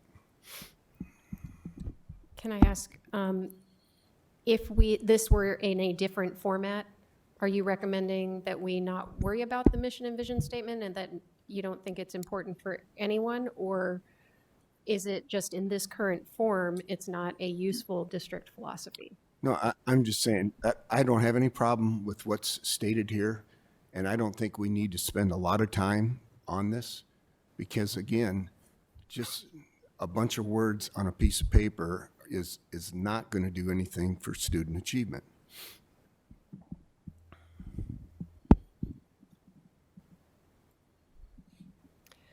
I would argue that this is sort of our welcoming statement in a lot of ways, or we can make it that it might, like the first place people land when they want to see what the school board's policies are. But I agree, in and of itself, it may not affect student achievement, but it kind of sets the tone. I guess, you know, we have a variety of opinions here. Superintendent Schneckloff. So I think there's two things going on here. I think our philosophy gives an overall overview of how we operate inside of our district. And I do believe that as a policy committee, we could take a look at that, rewrite, reword, make it match. I do believe that. In terms of your mission and vision, it absolutely can just be the words on a page. But I want to take you back to 2015 when the board that was here lived this. All they talked about was what if we had a creative arts academy, and what if every kid could have an associate's degree. They lived that and they held each other accountable to it. Your mission and your vision should be the fabric that's woven into how we hold each other accountable. And I remember late nights like this with that board and people saying, well, what if we didn't? What if we held people accountable in a different way? And so I think it's absolutely critical in the path that the board chooses to go, whether it stays, whether it investigates a new one. I think that mission and vision is really, really important. I would agree that the rest of this describes how we're doing as we move forward. This is how we operate in Davenport. It's probably some of the most critical of things that we hold ourselves accountable, because from your mission, your vision, then your values, then your goals come. And so it's absolutely tiresome work. So I would say that the two things: one, the mission and vision, values, goals are separate, and I think that's what makes this difficult, because the mission vision is critical. And I'm not saying that this is it or isn't it. How we attack that, I think, needs to be. So I hear this group would like to get some input from the policy committee on a section of it. I hear some community input that's needed, with the board being heavily involved in that. And I think that that's a really sound best practice process. That's my 2 cents. Anybody else want to make a suggestion for how we proceed? Sarah, do you have anything you want to add? I'm like processing everything, because once someone says something, I'm like, oh, that makes sense. And then someone says another thing, I'm like, oh, that also makes sense. Mm-hmm. But I agree with Superintendent TJ. I think that the what if is kind of questioning to see at first. And I think that if it's going to be like a welcoming thing, like Director Beck says, that people want to see, okay, why am I here? Why am I here? Not why should I be here? Like, we just have to explain this is the best option for your children from community involvement and stuff, but also from the opinions of the elected people. So I think that including everything and getting rid of the questions and more of the statements would help. Okay. Go ahead. Can I make a recommendation that we take the input gathered here, provide a potential path for this policy, and bring it back? Because President Goza, Director Klein Jerome, Director Beck, and myself are on that committee. Does that sound like a doable pattern? I think I've heard that. That incorporates that the board has the majority of the control, but it does seek input from the community members on that top part. Does that sound? All right. Okay. That's what I was going to suggest, actually. Oh, all right. So the policy committee will bring this up at the next. Go around the horn and ask everyone. Oh, okay. All right. So there's a suggestion that the policy committee take a look at this and figure out sort of the best way to move forward, potentially including community input, but with mostly board involvement. So Director Gordon, how do you feel about going with that approach? I agree with it. Okay. Director Potts? I'll go along at this point. Okay. Director Hayes? I'm okay with it. President Gosa? I'm okay with it. All right. Director Poston? Yeah, okay. Okay. Then we will bring it up at the next policy committee meeting and then bring something back to the board as a whole after that. Okay, so I'm going to go ahead and move on to the next item. 1 second. Okay, so that closes out the subjects 11.06, policies for board's first discussion. We will now move on to subject 11.07, policies for board's second discussion. And again, I will turn it over to Director Beck, who is the chair of the policy committee.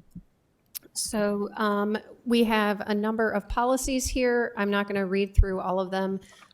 There were only 2 minor changes from the last time you saw these. In policy 80201, we changed the amount of money so that we didn't accidentally leave out any amounts of money that required board approval.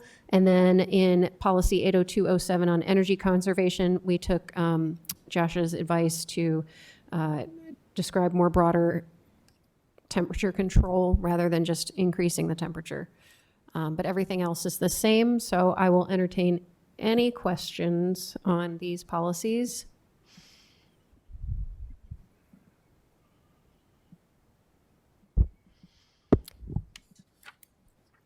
And if there are none, we will bring these for a vote at our next regular meeting.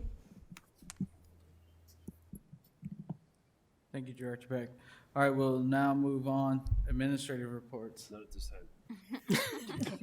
Shocker. That was a good comment right there. Board requests. I do have 2 board requests. Are there any other board requests? All right. First request, Director Hayes, date of request, March 28, 2022. Item requested, a request for information. Description of request. We need to readdress our policy on bullying and consequences to the offenders.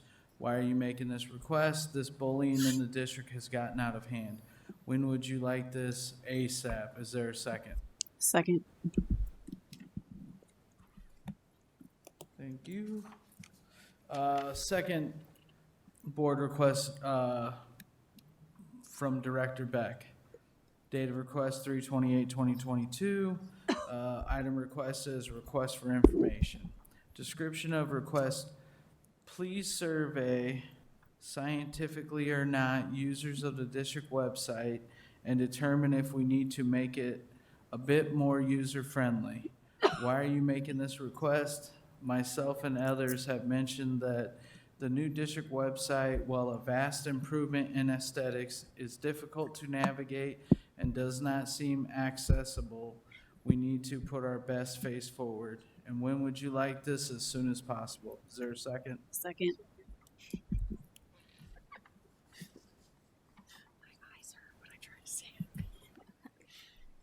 All right, thank you. Any other board requests? All right, board reflection. I'm going to start with you, Sarah, and then as soon as you do that, you can roll. I'm running. I'm just kidding. I was just gonna congratulate you guys on the accreditation because we wrote a newspaper story about the progress, and there's a timeline that starts all the way to 2018, and the last meeting was March 28th. So now you can make a little cross off that you've reached the end, so that you're featured in our newspaper. So congratulations. But I thought this meeting was very good and long, but good, and I did it. You can check that one off. Perfect. Thank you. Director Gordon. I would like to reflect on what a wonderful job Justin has done for us tonight, making things work. efficiently, if not smoothly. Way to go, Justin. The problem solving that we witnessed. All right, thank you. Director Potts.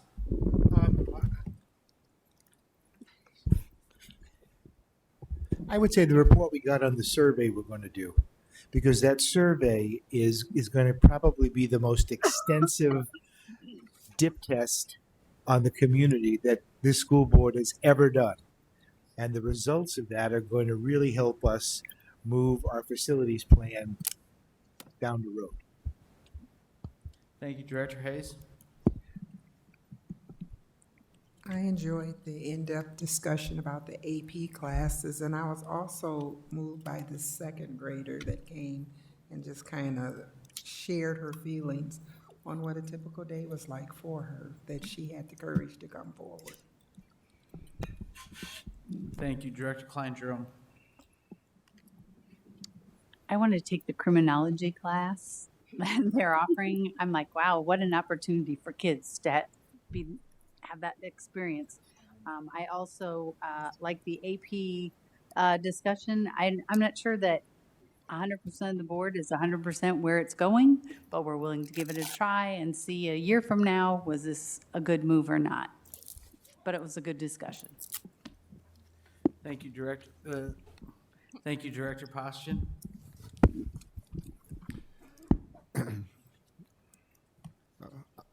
I appreciate the presentation on literacy, some of the progress that's been made, and hopefully a lot more progress to be made down the line. Thank you, Director Beck. I thought the presentation on literacy was really helpful to kind of see things come full circle. And then I also appreciated getting to see some ideas of what this survey might look like. I thought that was really interesting, and I'm looking forward to seeing sort of where that takes us. Thank you, Superintendent Schnecker. I'd like to celebrate Kevin's leadership. I thought you did an excellent job as you're rounding out our budget. You're just watching where you were hired about this time last year, and so just what you've been able to accomplish in under a year is very impressive, and how far you've come, and we're very proud of that. And also all of the presentations that we had today were very powerful. Thank you. I thought we had great discussions tonight. I appreciate working with each and every one of you. I'm glad that we're fully accredited.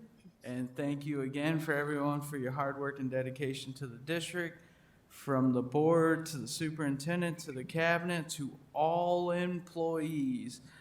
We thank you very much. And with that, I will entertain a motion to adjourn. So moved. Is there a second? Second. All those in favor say aye. Aye. Meeting adjourned.